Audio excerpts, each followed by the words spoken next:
It's the House of Decline music episodes. That's right, we're doing a list episode of music because that shit will put serotonin in your brain from hearing the numbers slowly rack up and what we think are the best bands. And to do this music episode, as always, we have Steven. Hey, what's up, guys and girls and non-binary pals? Yeah, we love you all. And we have Dorian. Hello.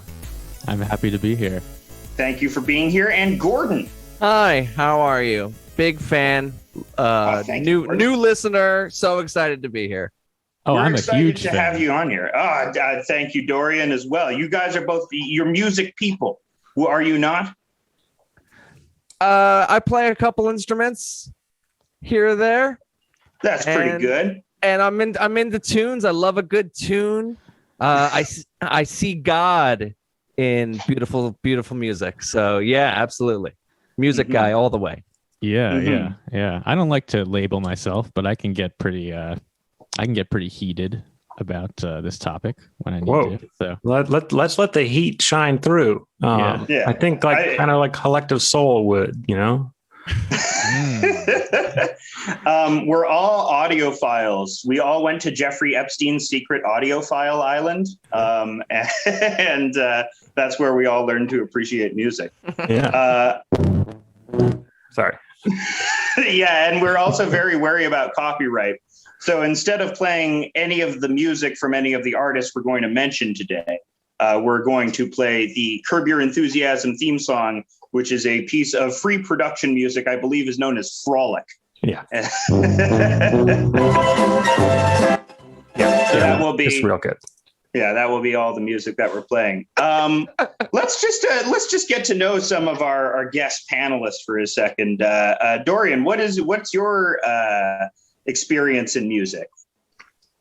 Let's see. I guess I've just been playing for a long time and buying CDs, burning CDs in the beginning, and then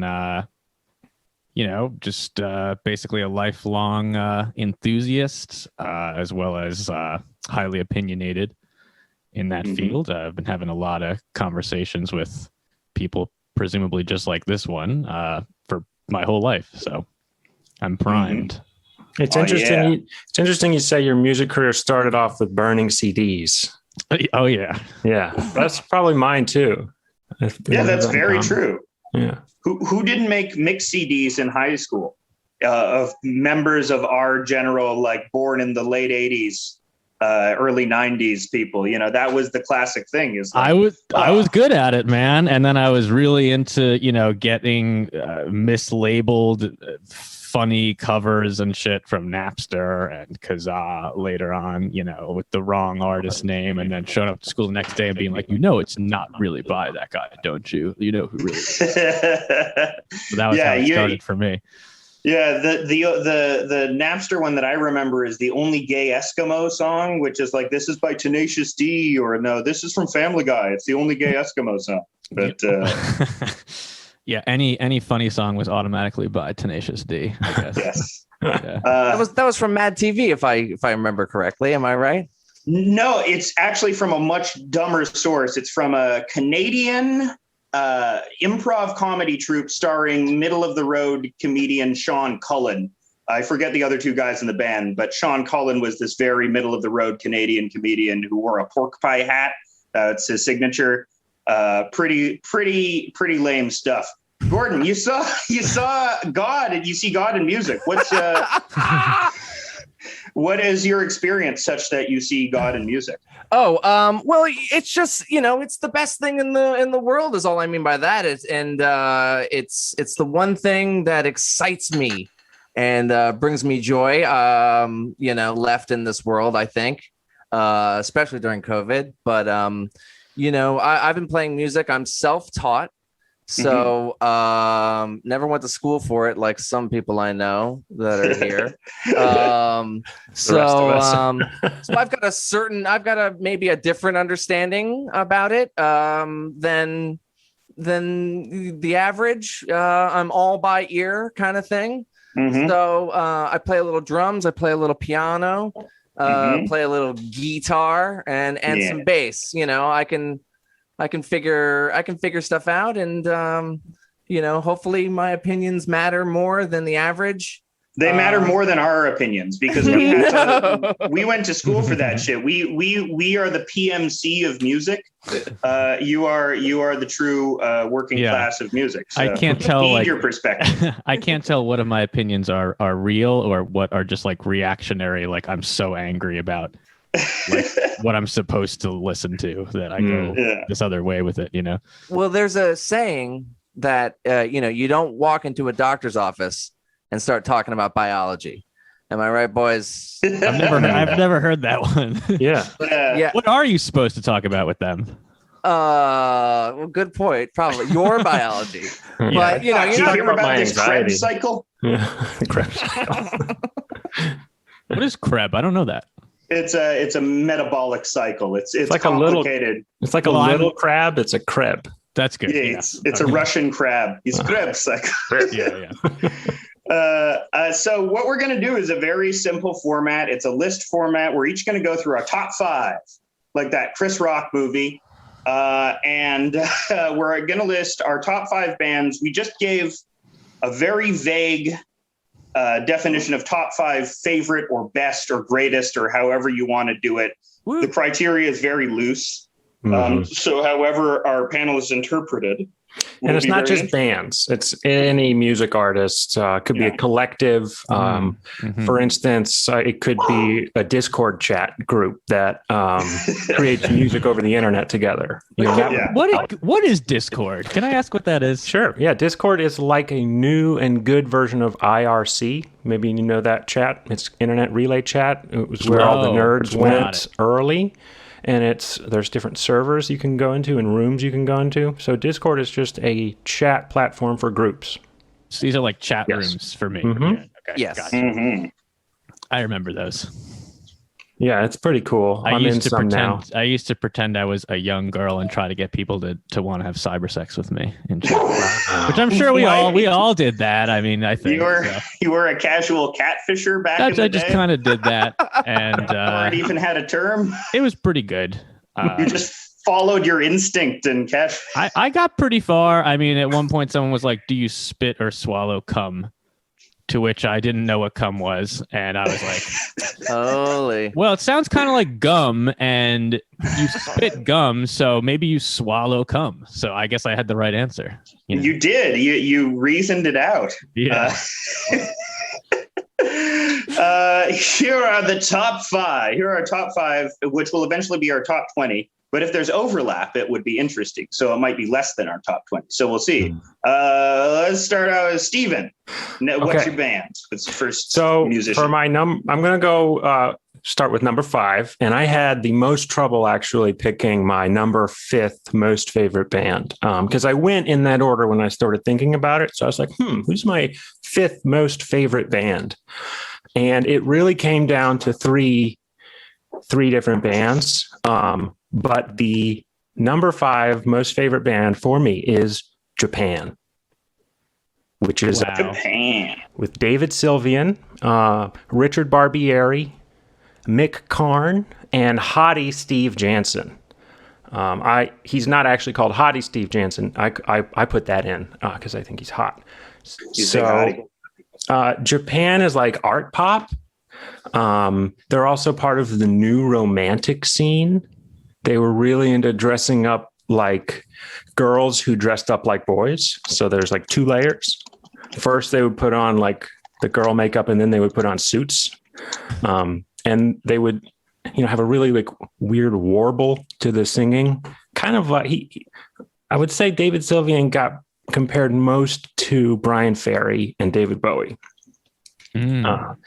But Japan, as Alex has described, is music for twinks.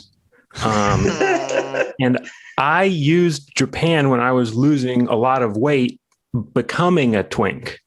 So it was just incredibly transformational for me when I went from sort of a fat beardo into a skinny little twink guy. That is an inspiring tale, but I can say I've never heard one of their albums all the way through.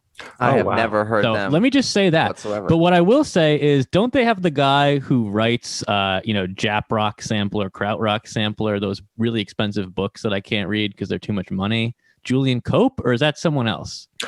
No, that's Teardrop Explodes, isn't it? Yeah. I don't think it's not. People. I don't think it's Japan. So that just shows how much I know about them. I mean, they do a real East meets West type of thing.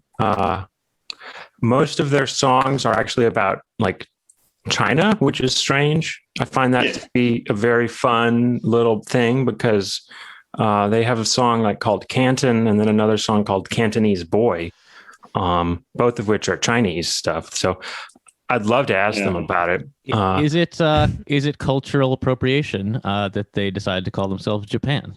Is this a problem? That is a discussion. Is this a problem? Is this an Edward Said Orientalism situation we're talking about? Yeah, I think it's a problem. Because I can relate to that. So the reason why the music of the French Impressionists is so beautiful, like Debussy and Satie and Ravel, is because the music of East Asia was incredibly influential on those guys. Because those guys at various World Fair saw gamelan and they saw Japanese koto music and stuff like that. And that's what led to their sort of like layered pentatonic music, how that became par for the course for a lot of especially Debussy's compositions, which aped a lot of Japanese compositional tendencies. And there was a name for it in turn of the century France, the obsession with Japan, which was Japonais. Mm-hmm. And it repeats again and again in Western society, and Orientalism repeats again and again in Western society, where Oriental culture is used as the symbol of opulence. But at the same time, you're still bad to the Asian people, even though you take their style. But I think there was a real, what makes Japan different is that the guy was very more reverent of the culture that he was taking than a lot of other guys. Like compare it to something like the Vapors turning Japanese, mm-hmm. which is not culturally reverent in any way. Well, I got two more before we move on to Alex. I got two more or three more kind of. I thought you had. No, four more. No. You didn't let me finish. Like two or three more cool things about Japan. The kind of coolest thing about them is that the keyboardist Richard Barbieri goes on to play with the seminal prog rock band Porcupine Tree, and is in Porcupine Tree from like 1993 on, which is very cool to me because I like them too. And then the other cool thing is the bass player Mick Karn kind of invents the 80s fretless bass sound. Like that fretless bass sound that you're familiar with he kind of originated that. He played with Gary Newman, and Gary Newman had that sound in it. So Mick Karn and Richard Barbieri are the two standouts in Japan as being for like musicianship. So Alex, who's your number 5? Well, before you get that, it's something that I would like to ask, and maybe we can cap off. What is a single album by Japan that you would recommend? Tin Drum. Tin Drum? Oh, that's okay. Great. That's the one that like critics will say is the best too, interestingly, which sometimes they're right, baby. Yeah, they're right about that one. Yeah. It's very funny that your number 5 was Japan because Sylvian, the lead guy from Japan, actually collaborated with one of the members of this band, Ryuichi Sakamoto. And my number 5 band is Yellow Magic Orchestra. A band that I love dearly and who I believe to be underrepresented when talking about, like, I think they're like top 10 most influential bands in history. Their music can be felt everywhere from J-pop to K-pop, and it influenced early house music. Very, very influential on early house music. And as a result, everything that followed from Chicago house to techno to hip hop, their music makes its way into the hip hop samples all the time. The most prominent one that I can think of is Jennifer Lopez's "I'm Real," which samples their hit "Computer Games." And these 3 guys from Japan, Haruomi Hosono, Yukihiro Takahashi, and Ryuichi Sakamoto, they all have amazing pedigrees in their own respect. They've all have these just vast bodies of work that people love. Hosono in particular is particularly revered in modern hipster culture because he's Mac DeMarco's guy. Like Mac DeMarco says, everything I learned from Haruomi Hosono, and he reps Hosono House and shit like that. And I love Hosono House is an amazing album. That's like one that you should listen to. And Ryuichi Sakamoto is this synth god, and he did all sorts of crazy, great soundtracks for movies. But yeah, Yellow Magic Orchestra invented synth pop, essentially modern synth pop, in like a way that hadn't really been explored before, in a way that was just so much more advanced and compositionally crazy than, say, the work of predecessors like Kraftwerk or something like that. They really advanced the genre, and the fact that they basically created the sound of J-pop and K-pop alone like cements them as like one of the most culturally significant bands ever. Gordon's a bit of a K-pop head. I feel like there's I wish I could talk about it. I don't know what a single one of these bands are called. They're just just like those crazy videos. They just it's in a different language. But I've got them saved on my YouTube, and my God, do I watch these 4 videos over and over again? Yes, I love them. And the appeal of it too, and especially nowadays too, with hyperpop, with like 100 gecs and Sophie, R.I.P. You hear even the compositional influence of these guys, who had these like hyper intricate, detailed, almost proggy, but still very fun and bubblegummy and candy-like, which was sort of the common. That's what they were excelled at creating, these complex but still in incredibly accessible tunes, which is, the best synth pop thereafter. I feel like emulated that. And so that's why Yellow Magic Orchestra is on my list. Listen, if there's one album to recommend, I believe it is Solid State Survivor. Yeah, that's sorry, that one came out just in Japan, right? That's their second album. Yes. And then, I was doing a little research on it. Absolute ego dance on it. Yeah, the first one came out, the one with computer games on it. Computer games became an unlikely hit in America. And because it found its way into a lot of house sampling, it was very easy to sample. But Solid State Survivor, for my money, has the greater collection of songs on it. What do you think of Technodon? You know that one? It's like a later one. I'm assuming you do, but it's a crazy one. I haven't listened to their entire discography, I should say. I mostly listened to the early ones. Leave it to Dorian. There's stuff in the 90s. I was listening to the David Sylvian and Ryuichi Sakamoto album, and it sounds like all stuff sort of sounded in the early 90s, like the soundtrack to a softcore porn, but like really elaborate and cool, but very like, like the band Enigma. It kind of sounded Enigma-y. I don't. But when you guys talked about the 90s softcore porn thing on an earlier episode, and I thought that really hit home for me, because that really was a specific. What was that? I don't. It was a time. It was like the quiet drums, kind of going like. It was like the whole thing was quiet. I don't even remember it. Quiet and sensual. Yeah, it's like all quiet. But different from the 70s porn soundtrack, which was funk. Of course. We all know what that is. What was the 80s porn soundtrack like, though? I feel it was still hanging on to the funk motifs, and it was really go hair metal. They didn't go like kind of synth funk. Yeah, they may have. I feel like they may have gone a little hair metal with it. That's a good thought. Yeah, when it moved to video, and the hair got a little teased. They teased a lot of the pubic hair. Dude, anyway, Technodon is insane. Like, I'm not it's insane. It's worth it. It's a later one. It's totally weird. In a different way than the earlier ones are weird. I think. But they kept innovating too. These guys are all classic composition heads too.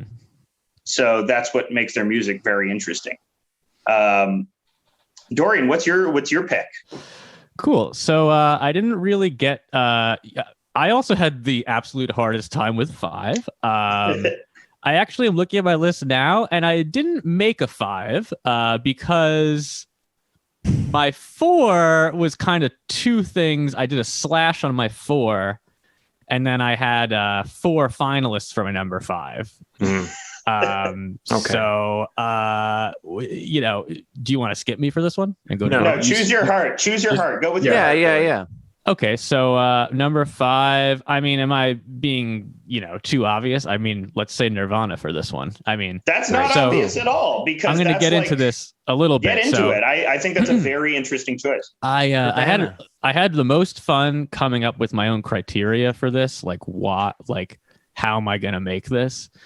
And one thing that seemed really important to me is like, are all of the albums good? And I had a really easy time with them because they have so few. And yeah, they're definitely all good. And it's like, they're a band where I'm still today looking for like bootlegs that sound okay, like listenable bootlegs, and like just shit I haven't heard, and like live videos I haven't seen. And it's like never ending search. Like they're still good, as like, as cheesy as it is to like them, it's like, no. They're good, dude. You're too old to say that. A trio, babe, like a trio doing that shit. Like, holy shit! Like, there's only 3 of them. There's only 3 of them. Didn't they get Pat Smear? He doesn't do anything. He just like stands there. Like he doubles the guitar he part. literally just stands there. Like he's cool. He's got a great face. That's what he does. He's just like, the backup guy. Their original guitarist, like what's his name, Jason or whatever. I think he started to work on they did have him, but then I think he left to work on like a boat in Alaska or something. Yeah, Jason Everman became a Marine or some shit like that. Close. Yeah. Boat in Alaska, Marine. But I mean, like, favorite album is kind of tough because I mean, it just kind of is Nevermind. Like, I'm just really just it's the best one. It is. It has every song is great. Every song is catchy and memorable. The production is insane. I don't know what's going on with those guitars. I don't know what's going on with those drums. It sounds insane. But Vig. The classic albums is really fun. I first saw it when I was suffering from food poisoning from this sushi I ate, which was really painful. And I had like the chills, but I like couldn't stop watching it. So I would just like leave and go puke on my knees in the toilet, and then like go back and then like keep watching it. And then like, this was a long time ago, so it wasn't like I could just watch it on YouTube or whatever. So that's my number 5. I mean, I feel pretty good about it, I think that's a very good choice, because Nirvana gets shit on a lot because they were so massively overexposed, and they were taken as the voice of their generation. Yeah. Also, such a great parable of like, look what fucking happened.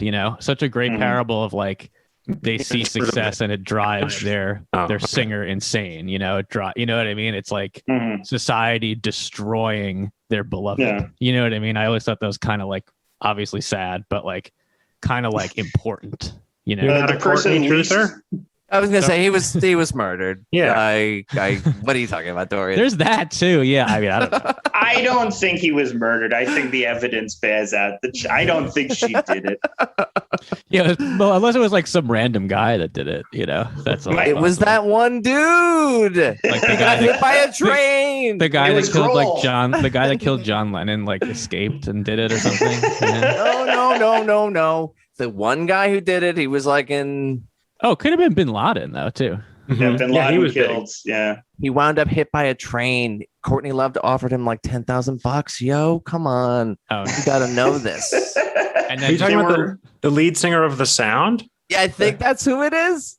Because the lead singer of The Sound jumped in front of a train. Yeah, exactly. Yeah, and that was because he felt guilty about killing Kurt Cobain. Well, apparently somebody offered him a large sum of money. Doesn't Dave Grohl wear The Sound shirt in like the Times Like These video or like in one of their music videos? Same band? Doesn't he wear a The Sound shirt? He might. It's like yellow. I can't remember which video it is. The Sounds. Is it the same band? Oh, I'm sorry. Different band, probably. That's okay. Here's a total aside, but something that I need to make sure that people are aware of is that A couple of members of the Foo Fighters were AIDS denialists. I did not know that. That is an actual fact. Yeah, the Sunny Day Real Estate half. Yeah, a couple of the Sunny Day Real Estate guys, they were AIDS denialists. I do not specifically trust the bassist Nate. Nate. I was just gonna say, never trusted that guy. I don't like his face. I don't like his little squiggle when he plays bass. Oh no. I don't trust him at all. My number 5 is not sounding too good anymore. Oh no, who's your number 5? Uh-oh. The Foo Fighters. Yeah, the Foo Fighters. I love them, and They're great though. I love Sunny Day Real Estate too. The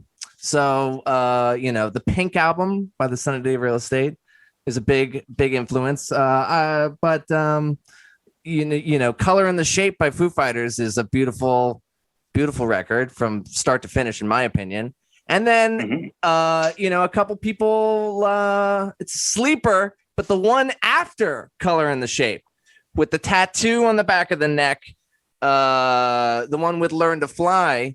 Yeah. Nothing left to lose. There is nothing left to lose. Thank you very much. Yeah. That one always was a big influence on my songwriting. I as a young lad, I like that one quite a bit. So unfortunately, now they got like a documentary and all that TV show stuff that they did, and Wah-wah pedals and organ. That documentary, you know the one I'm talking about? Fucked up. That documentary is so fucked up. And if you guys have not seen the Mick Jagger, like Dave Grohl, no, what is that documentary? Don't see it. No, it's just a music video. Oh, okay. Even. Do they have like as much unguarded sexual tension as the David Bowie Mick Jagger video? Yeah, exactly. No, just like remember how in like the HBO doc it's like, and now it's the song, and it would be like this horrible song at the end of the episode, and the music video would like display words on the screen. I feel like a lot it would just be like display the lyrics of the song. I think is what it was. Animated lyrics. Yeah, and it was just so hard to watch. And what was like the song? Was it like a really generic, like, we're going to have sex and rock tonight? Yeah, we're gonna do it with the Mick Jagger one fighters. was. Yeah, the Mick Jagger one was like that. And oh my God. At one point, it's like not clear if he's like singing it from the perspective of someone saying, I don't know what to even call it, like QAnon things, sort of, or if he's like or if he's saying those things, like it's totally unsaid and unclear. And it's just very sloppy and funny. And don't watch it though; it's terrible. I had a terrible time, but I got through it, and it's actually quite funny. So that's a faint recommendation. Yeah. I tell you what, the Foos. I love the first album, which that's a pretty common take, and people love the first album because it's just Grohl doing it by himself, and it's much rawer and more aggressive, and the production's like grainier. But that's what I like about it. It feels like it harkens back to like his Scream days, when he was in like Washington punk bands and shit like that. And it has that sound. And I will frequently, say, I don't owe you anything. Yeah. I don't. And I'm, Gordon, what's your favorite one? What, favorite tune? No, like Foo Fighters album. Favorite tune and album. Yeah, go tune. Well, it's the vibe of the one that's the tattoo one. It's man. Well, let's say it's the last song on Color and the Shape. The I found myself on my way home. Oh, that's a good one.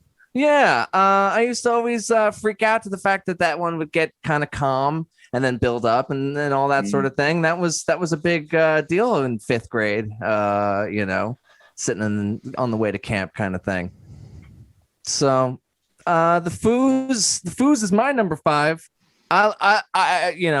Okay, one album stays and they all go away forever. Which one is it?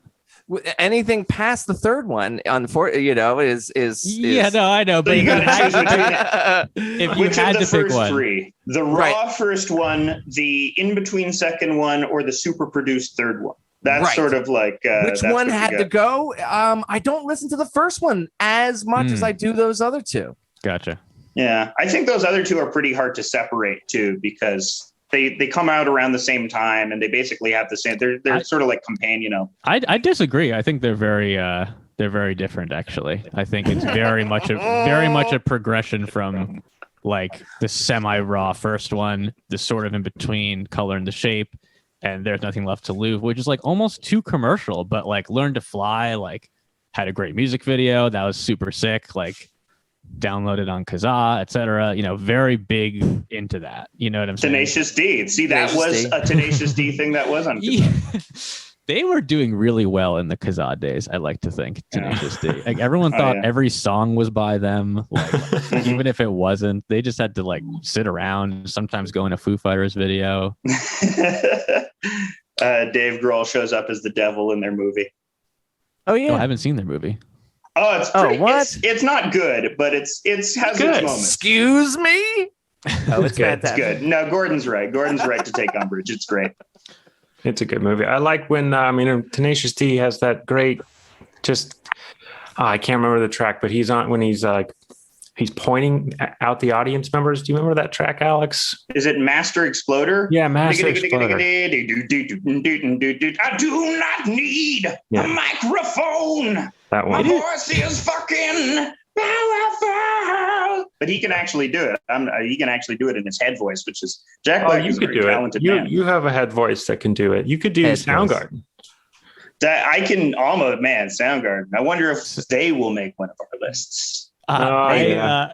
I don't know. It's kind of hard to make music Spoon funny. Man. Spoon man. Is that your impression of him? That was Yeah. pretty good. Spoon Man. No, that was him just saying the name of one of his songs. He wasn't singing. He was just talking.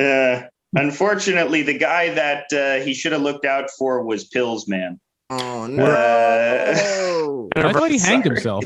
We're You're approaching right. It was Rope Man. Bell's death. No. Really? Him and Chester? Did Chester do that too? I don't know what Chester did. Oh God, I'm sorry. I love both Cornell and Chester. No, I know, Bennington. but I do too. I just said, did they both hang themselves? I don't know. I don't think Chester hanged himself. I don't know. Oh. So Well, let's the move cops on. are here. Let's move on to number four. I have my number 4 ready. I'm sure Yeah. you all like my number 4, and my number 4 is Waylon Jennings. Woo, country boy. I like Waylon Jennings. I like that almost all of his good songs were written by someone else. And that is primarily because he, due to circumstances outside of his control, was forced into a lifestyle of constant cocaine use. And this constant cocaine use stems, of course, from his fateful decision to give up his seat to, I believe, Buddy Holly himself in that horrible airplane crash that occurred. Buddy Holly was feeling sick.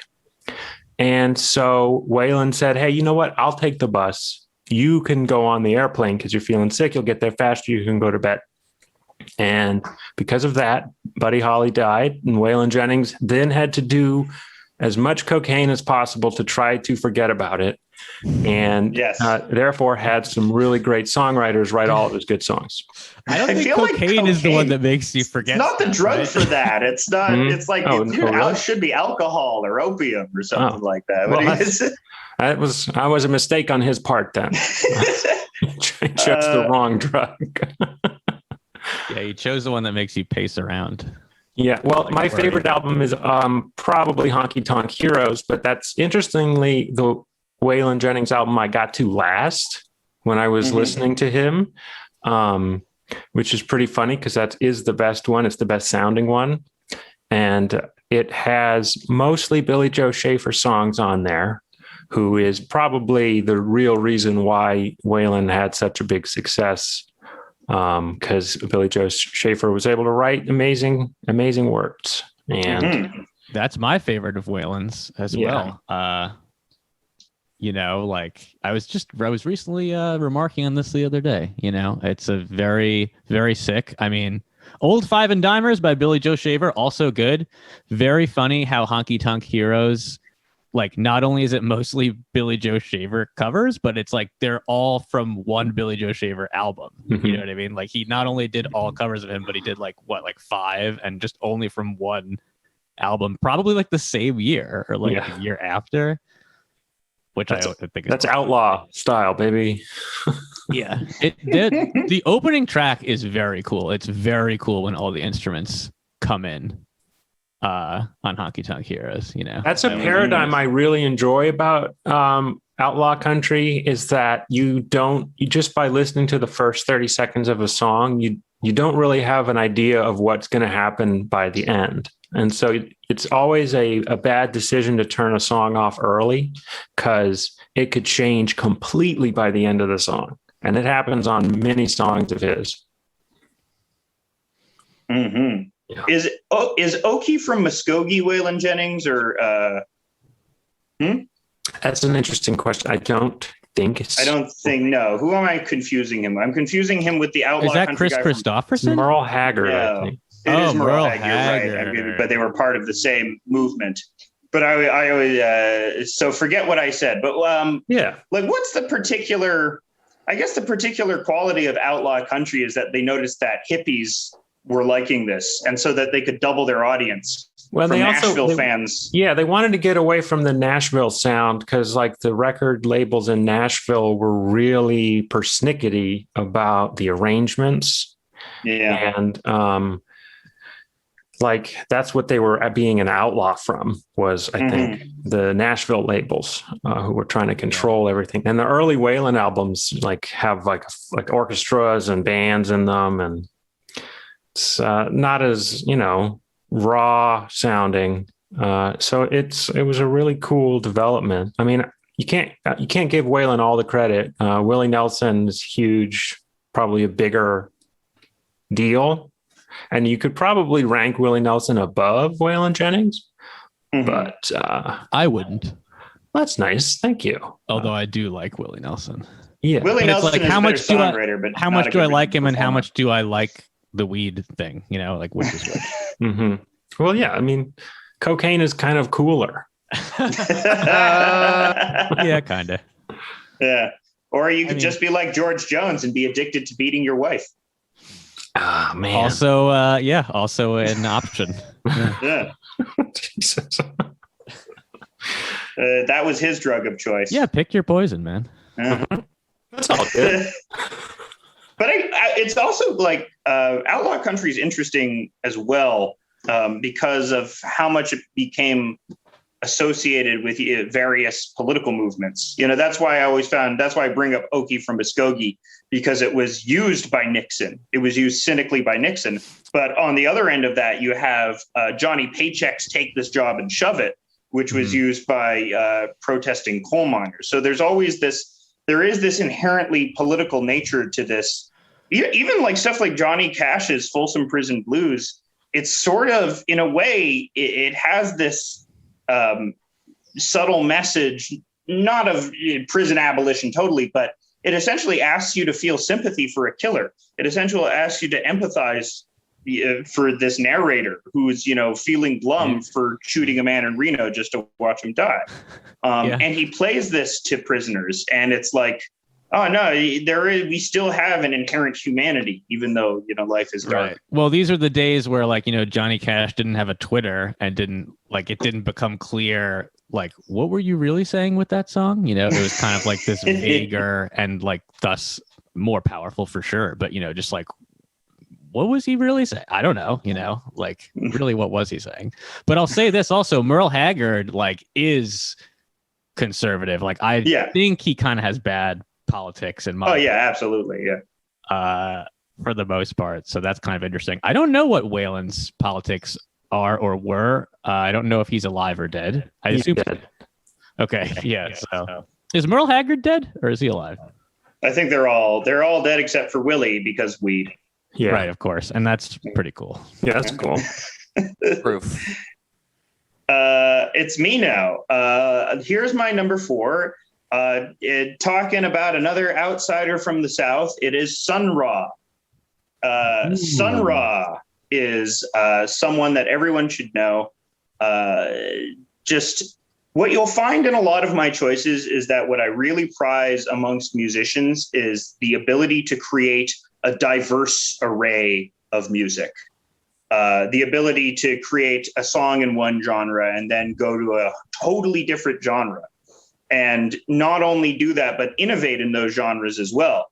And that's what Sun Ra would do. You know, people acclaim Miles Davis for, you know, inventing cool jazz and, you know, innovating bebop and then innovating fusion after that. But Sun Ra was inventing jazz genres that nobody had even heard of and that wouldn't be capitalized on until like 20 years later. And he goes from his early career to making these, you know, great swing tunes that rival Ellington arrangements to in the 50s, he starts picking up on like African traditional music and recovered albums like Angels and Demons at Play and the Nubians of Plutonia are just like these super chilled out in a lot of respects. They use a lot of flutes and traditional instruments or what Sun Ra probably assumed were traditional instruments. I don't know how much he was like hearkening to actual history or to the mythology of his own creation, which was elaborate and vast and reaching and built in with this Afrofuturism and this incredibly thoughtful political ideology that stems from this Afrofuturism. And, you know, later on, he becomes free jazz guy number one, you know, all free jazz, like he is a huge source besides Ornette Coleman and besides Albert Eiler and guys like this. Sun Ra is like the major source of improvisational jazz. And then he does insane synth experiments and most unlikely of all, becomes successful somewhat in the mainstream. People forget that the orchestra, Sun Ra's orchestra, appeared on Saturday Night Live playing Nuclear War. Nuclear War, which is their most accessible song because it's basically an actual pop song, got some traction in the 80s and got them around some places. But beyond that, you just see performances of them and like the energy and like the weird, crazy, hostile energy these people are bringing to jazz music, especially in the 50s, is just like, I can't believe this was around then. I can't believe that these people were doing this like freak weirdo shit. You know, everyone talks about the earliest freaks, but Sun Ra, he was there before anybody else. And he was there channeling. Freaks. Yeah. He was, you know, and every freak, like from Zappa to all the punk guys, to all the new wave guys, to all the strange hip hop music out there, owes a total debt to Sun Ra. And my favorite thing about him is his like the Iron Man sleep schedule. I think he was like notorious for practicing that. Where yes. like you just take naps like during the day. You don't actually sleep at night, and it technically gives you more time in the day. So he influenced Seinfeld. I was going to say Kramer was on that tip, huh? Mm-hmm. Kramer's very Sun Ra. Kramer is very Sun Ra to me. He's sort of like of that. He's based on a jazz drummer, whatever. You know what I mean? Like the real Kramer. So like, I think there is some like actual connection maybe there. You know? Yeah, there is some sort of like this person with this incredible intuitive power. Someone who just is able to navigate their way through life based on their energy and intuition alone. Very sophisticated choice, though, I'll say, to choose Sun Ra as a number 4. That's a very sophisticated, respectable. I respect the choice. Yeah. Well, he's my one jazz guy on my list, which is a spoiler for the rest of the list. And I thought if I had I don't know how many jazz guys are going to be on. I didn't do jazz. I made a decision to not do jazz early on. Mm-hmm. And I sort of made my list based on, I've never gone through this, but I think there was like a Bill Burroughs book about, it was probably Junkie or something, where he was saying like, you know, kicking heroin really sucks, but like all you got to do is like have like a brick of weed and listen to like Louis Armstrong. And in a way, like, although I've never had to do that, and I've also never written like insane books or been an insane man, maybe it's like that's kind of what I think about when I picked these. I was kind of like, what's really gonna like center me and really gonna like be the shit for me, you know. Sun Ra is very like, it asks you to be, I think, uncomfortable in a lot of ways. Well, but in a very it depends. cool way. Sometimes it doesn't. Sometimes it's Yeah. the most accessible music you've ever heard, which is what I respect about Sun Ra. He could do freak shit and halfway normal shit as well when he wanted to, but it was always up to him. I mean, talking about the Iron Man sleep schedule, he was also famously abusive to his band members. So, Well, he didn't have enough sleep. You can't blame the guy. he was always tired. Yeah. But yeah, if I were to recommend one Sun Ra album, which is impossible because there's a billion great ones, but I would recommend probably Outer Spaceways Incorporated, which is a late 60s album, and it represents a good bridge between his later, free jazz styles and his earlier sort of more accessible swing music-y jazz styles. So songs I like from that are Somewhere There and Intergalactic Motion.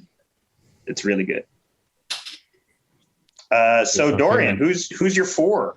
My four. Thank you for asking. This was. Oh, now that I'm looking at it, maybe I've made a mistake.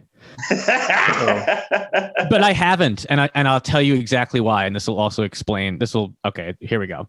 So my fourth, I did a hybrid between. I did a hybrid between, and I know I'm going to get shit from all sides on this. Oh yeah.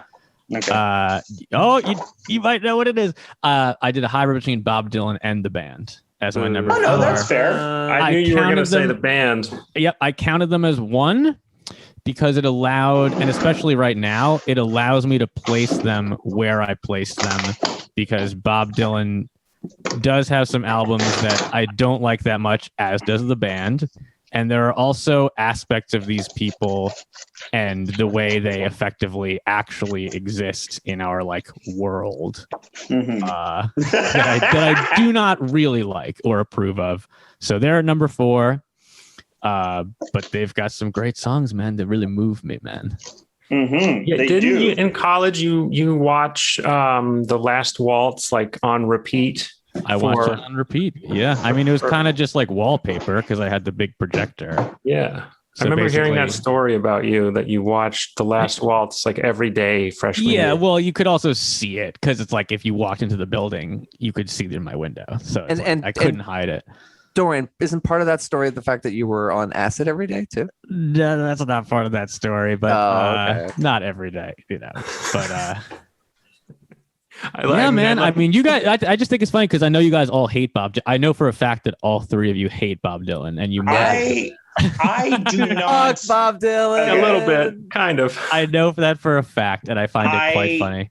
I don't hate actually Bob Dylan and the band. I think that's a canny choice because I think they're both at their best. The Basement Tapes and Last Waltz and the Bob Dylan arrangements that were done by Tears of Rage is an amazing song, and that's a Bob Dylan song, and it's performed way better by the band because I love the band way more than Bob Dylan because those guys had beautiful voices. So especially Richard Manuel, who's, Sure. Yeah. But they also had less of a chance to fuck up, a shorter career, less in the spotlight. You know what I mean? So it's we were going by percentages here. They have more good albums, more great albums, in my opinion, than Mr. Dylan.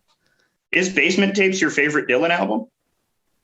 That's such a difficult question because it's whose album is that? Is that you know what I mean? But that is so tough, dude. Yes, let's say yes. I've said that before. I recall saying this to people before. Good choice. Very close second. The first 2 albums, obviously. For Bob Dylan or no, for band? For band. Oh yeah. Yeah, and then for band, Brown Album all the way. Fuck yeah. Yeah. I'm a Brown Album fan. Every song on that is fucking good. And fucking Cripple Creek, so fucking funky. Why didn't anyone tell me that this band who's playing goddamn all these crazy ass white boys who are playing Canadian folk music? That's kind of one of my least favorite songs of the album, to be honest with you. But, that's very funny. I do respect that choice. And then favorite Bob Dylan album, Nashville Skyline. If not the Basement Tapes, Nashville Skyline. That's an interesting because of its lush production that's uncharacteristic of every other Bob Dylan album. It's really short. I really like his voice on it. I think it's extremely cool that he pivoted in that direction supposedly randomly. It wasn't really all that random, and then just showed everyone he can kind of sing not like a psycho. He can kind of sing like a semi-normal person, and he still kind of sounds a little funny, like a sea animal, like a, I don't know, like a manatee or something, but it's like, it's cool, It's a little still like, it's just very funny to me. I think it's very funny, and it's very cool, and it's very short, which is really sick. Well, I traveled down to the golden shop, and I went along and I peed on you, and I had a great idea, and then I came upon and I eating out your pussy. You sound like early Dylan. That's early Dylan. Yeah, that's freewheeling. But I like that choice, especially because I'm going to do something very similar later on my list. So you have helped me justify that. I didn't know we could do splits, or my number 5 would be a Japan/Depeche Mode. So yeah, but they have to have worked together. Did they work together? They have to have worked together. That's insane. No, because that's why Dorian works. Dorian's works is because there's actual albums with the band and Bob Dylan both on them. Oh, so I could have done David Sylvian/Japan, because David Sylvian had a... Yes, okay, I could have done that. That would have been... Honestly, I'm really disappointed you guys didn't put up more of a fight with me on my choice for this one. Like if you had said like Bob Dylan and like Jimi Hendrix, because Jimi Hendrix covered All Along the Watchtower, that would project more of a reaction. Like that's too tangential. But Bob Dylan worked with the band. They released albums together. That's a totally reasonable choice, especially if you think the peak of both of their respective careers were with each other, and which I think you have argued well that it was. Fuck yeah. Yeah. Gordon. Yeah, what's good? Number 4. What's your 4? What's my 4? So I wanted to talk about a band that I really like, who is from Canada, actually. Can you guess maybe who I like? Triumph. Possibly. No. Let's see. Band from Canada. Is it Rush? 90s. No, it's not Rush, but they're great. Just like Rush. No, it's a band called Sloan. Yes, I guess Sloan. Wow, that's a great choice. And I would never have. I didn't know people south of the border loved Sloan. Well, as a young boy, I have older brothers who would show me tunes that they would see on like 120 minutes late at night kind of thing. And there was this one band called Sloan from Canada who we all sort of fell in love with. The album specifically, Twice Removed, in my opinion, is a total masterpiece. I love it. The fact that they all write tunes, the fact that they all sing, the fact that it's Beatlesy. Oh, and I was going to say, this is what I was going to say, was that probably you guys have picked the Beatles as your number 1 band. Maybe. No comment. No, I didn't say no. I said no comment. No comment. So there's a possibility that one might do that. And I wanted to just say that I didn't put them on here because they transcend top 5. So I just wanted to say that. Yeah, I agree. So, I don't. That's an okay. Okay, great. I find that an odd choice, but a funny one that I like. So they transcend. So basically, all these bands, most of the bands on here, I'm going to say, sounds kind of like the Beatles. So that's Beatles-esque. You're going to say Beatles-esque, and that's why I like them. So so I was going to say Sloan. The Beatlesy sort of vibe is shines through on their second record. I couldn't live without it. I couldn't imagine life without it. I've seen them many a times. I don't know, Alex, if you've seen them in. I've never had the opportunity to see them in concert, but it's you sir are more Canadian than I am because Sloan are national heroes, and because there's this sort of insular nature to them, because not many people outside of Canada know that. But I find it very interesting because in the 90s, especially with Britpop, there were a lot of Beatlesy bands, specifically Oasis, who were like the dumbest, like bottom of the barrel version of Beatlesy. But you had Sloan, who are these like really thoughtful, cigarette smoking, skinny legged art school kids from Halifax. I think, what's appealing about their music is it's very smart and pretty unique to the experience of like someone from Atlantic Canada, in the same way that the Beatles drew like a huge amount of their inspiration from their geographic location of Liverpool. It very much matters that Sloan is from Halifax, and like a lot of their songs sort of have the weird sort of laid back seafaring vibe of that city in a way. Seafaring. Wow. I would have never have known. Yeah, I never thought seafaring when I heard Sloan. Like when I listened to Halifax in a lot of ways is like Liverpool. It's a port town. It's sort of gray and dreary. It sort of has a whimsy about it. It's very dense. I have a cool little fact about Sloan. I texted Dorian on Wednesday, January 23rd, 2019. Sloan, twice removed. Dorian said, "I like it," and then I said, "Me too." That's pretty cool. Hey, that was the day I discovered Sloan, and I remember my mind. My mind was friggin' blown because I had no idea they ever existed, and then I listened to that album, and I was like, I was on the floor. I wanted to ask Alex this actually while we're on the topic. So, like, as a technically an American, like for me, people that like Sloan here, it's like you have to actually kind of be super cool and like really know your shit and like you like good music. Fuck yeah, baby. You got nothing to prove. They're not like they're not a cool band. They don't carry cultural capital to be like, I like Sloan, you know? So it's like, to me, it's like, oh, you know your shit, you know good music, you're cool. Thanks, Dor. But it sounds like the Canadian version is maybe you're more. They're beloved here. But in what kind of way? You know, like in what? When way? you walk the streets in those malls that have like music playing, you know, kind of thing outdoors, the only thing I've heard they play is Sloan and Rush. They only play Sloan. They only play the other man. They're actually very similar to like the Foo Fighters or Canada, sort of. Or rest of my life, in a way. No, actually, because they're famously prickly and bad at PR. All of the guys are like really standoffish when they give interviews. Can I tell you a story about them being standoffish? Yes. I thought you took a picture with them. No? Well, that was years later. Okay. Oh, man. So it took me until I was 18 to be able to see them live. And the first time I got to go see them, my friggin' favorite band in the whole world at the time, got to see them and got to hear one song in particular that I loved so very much that was called Coax Me. Which is do you know that one? It's on Twice Removed, right? Of course. Yeah. So super pumped to hear Coax Me live with a group of friends who we had all bonded over Sloan, over the tune. We were freaking out. I was freaking out, loving it, singing every line to every single song. When they finally got to that one, and it's a little bit of a more quiet tune. Yeah, I think we actually have we can actually play a clip of it really quick. Let me hear it. Coax me and coax me. Yeah. You know how it goes. Yeah. So coax me, control me.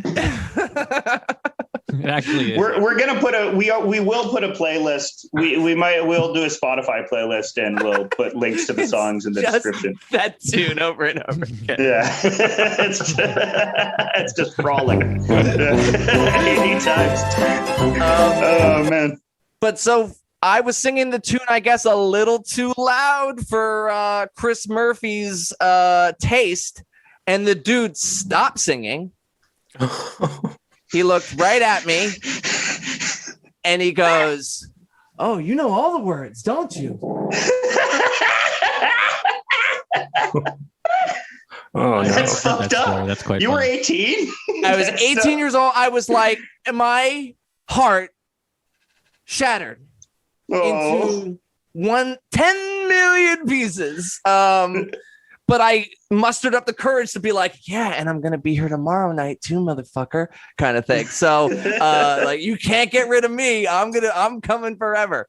And so that was my little first encounter seeing Sloan. I sang Coax Me a little too loud for Chris Murphy's taste, unfortunately. They're like that, which is why they aren't as like, they're not heroes like Rush, because Geddy Lee and Alex Lifeson are the nicest guys on the planet, and they'll like do any interview, and everyone that's ever met them are like, what's the Saints? But yeah, the Sloan guys are all, they're very prickly guys, but they're a very great band. I've talked to them since. Yes. And he's been totally cool. And I've told him the story. and he's been like, really, I can't believe I did that kind of thing. So Yeah, they're super nice. I love them. All their albums up to Action Packed, I think, are fantastic. If anybody doesn't know what Sloan is and wants to go check them out, up to Action Packed is a beautiful thing. Except for Pretty Together, that one's let's give that one. But Sloan, Sloan, baby, number 4 they're on the list. Canada, baby. On the list. Canada. Can I just say I love Canada so much? I spent time in Vancouver, and it was the greatest week of my entire life. Vancouver is great. We talk a lot of shit about Vancouver in Ontario, but it really is very nice. Right. You have to understand, I have no concept of the map whatsoever. It's all Canada to me. It's all the same thing. It's all the same. Right. You guys are all brothers and sisters. Mm-hmm. Yes. Number 3. Steven, what's your number 3? All right. So number 3 is a band that's very near and dear to my heart because I discovered them at age 13 in my brother's basement in St. Louis. My brother had a huge CD collection, and I would stay with him during the summer, and I could go into his basement and listen to all the CDs. And he had a CD by a band called Morphine that I thought was very, very interesting. The first Morphine album I listened to is called Yes, but that's not my favorite Morphine album. My favorite Morphine album is called Cure for Pain, and it's about drugs and how drugs are a cure for pain, and how until the pain goes away, the drugs will continue to be the best cure for pain. I don't endorse that philosophy. It did sort of end in a bad way for the lead singer and bassist of Morphine, Mark Sandman, died of a cocaine overdose on stage in Rome. And so that was very sad. But they are a trio of 2-string slide bass, baritone saxophone, and drums. And they called themselves low rock as the genre, because Mark Sandman had a really deep baritone voice, and they're just one of the coolest bands, totally unique sound. I have never heard another band sound like them. And they are really good, all really good instrumentalists. And Mark Sandman is a very good poet. So I think you should listen to Cure for Pain on a rainy day with a nice cup of coffee and a Jewel pod. Slide bass is very funny to me. That is cool, I guess. But like when I think of when you said Morphine, I was going to ask you, like, isn't there something weird about the bass? Like, I couldn't remember exactly what it was. Yeah, he also would play like either a bass guitar or a git bass sometimes, like a kind of a weird combo. I also thought in my head that he played a baritone. That's what I thought, actually. That was really my first thought. I did a quick scan on Wikipedia, and like he would play different things. Sometimes he played a 3-string, but the one I knew him for was like a 2-string bass, and it may have been like a baritone guitar with 2 strings. But it's all very cool. They have a lot of albums too. It's a big discography. But the best one is Cure for Pain. And yeah, the main thing it's like Mark Sandman has been my profile pic online for years now. A silhouette of him. And I just, one of the first bands I really got into that was like a special thing because I felt like no one knew about them. And I think Alex and I touched on this in a previous episode. Before the internet, you could discover something and it would be like, this is mine. For sure. Fun fact. This is kind of weird. I think it's worth mentioning. I use Spotify, and they consider Morphine seminal indie rock. Like sometimes it'll be like recommended for you for today, or like recommended for you any day in general. And one of the categories is like seminal indie rock. And most of it's like shit I've heard like pretty much a million times and have heard, like Pixies, Built to Spill, and like Pavement. And I'm like, yep, that's right. And then like weirdly Morphine is on there too. So it's like, yeah, today they're kind of, you can just find them, I guess, like that. Yeah. What they remind me of is like a band that would play in the Bang Bang Bar in Twin Peaks. You know, they would just be. They have that really dark. Even like in the new Twin Peaks, there's a band that plays a song that sounds like a fucking Morphine song in the scene where Charlene Yee screams. The instrumental song, Sure. or is that what we're talking about? It's the one where Charlene Yee is at the bar and two guys remove her and she's crawling on the floor. And I think the song is called Axolotl. And but it sounds like a Morphine song, and that's like the only time I've heard in David Lynch movies I've heard someone do something similar to Morphine. Oh, they was named David it Lynch ever a Morphine guy? He probably wasn't. They named it after the weird animal, axolotl. Yeah, axolotl. Is that how you say that? Is that actually how you say that? Is that actually how you say that? How you say that. Yeah, that's actually how you say that. That is really cool. Morphine album, Cure for Pain. Yeah. Is there? Yeah, and it's pretty. All of the albums are very consistent in thematics. Like they don't. If talking about my thing is, I like bands that change it up every album. Morphine did not change it up every album. Oh no, very consistently the same kind of deal. Like I met you in a smoky room. We were both smoking and it was cool. Are they like soul coughing at all? Are they in any way similar to soul coughing? I would say yes. And soul coughing nearly made my list. They are at right around the same time. Right around the same time. Yeah. Okay. Soul coughing makes like best case scenario, although I love this music, like Sopranos theme music. You know what I mean? Like that, the theme music to that song is like, reminds me of like that. Yeah. Those bands. And Kate, What was the big for me. soul coughing hit, Walk Around in Circles? That was the same band? That was off of El Oso, their third album. And that may have been a hit. I mean, that's kind of like, to me, they get worse and worse. Their first album is very cool. Okay. A lot of very cool samples. They sampled that one. Now I can't remember. I think Richard Scott, or is that the something Scott Quintet? Is that Raymond Scott? You're thinking of Raymond Scott, the guy that did Raymond Scott. Yeah. Oh, great song. Man, Raymond Scott. That's a great song. He should have been he should have been on one of our lists actually. Jay Dilla samples him a lot. Well, he's very I wonder. I do think one of my guys does sample him too. So I'm not sure about that, but we'll get to that. In a way, you've covered him with Yellow Magic Orchestra. In a weird way, you've sort of like covered. At least you've said that kind of thing. Somewhat. Yeah, elaborate synth composition. Sort of, in a weird way. You've at least mentioned it. Who's your number three? My number three is Ween. Ween. The band Ween. I love Ween. They are a parody band. They at first people think they're a parody band, but they're just an actual band that makes very funny music.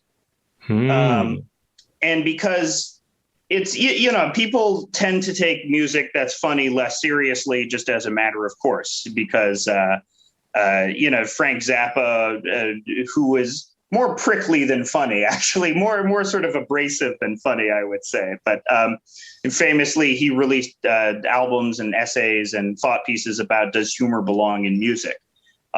Does humor cheapen music? And no, in my view, the brand of pastiche and humorous approach to music makes Ween all the more real and relatable and understandable.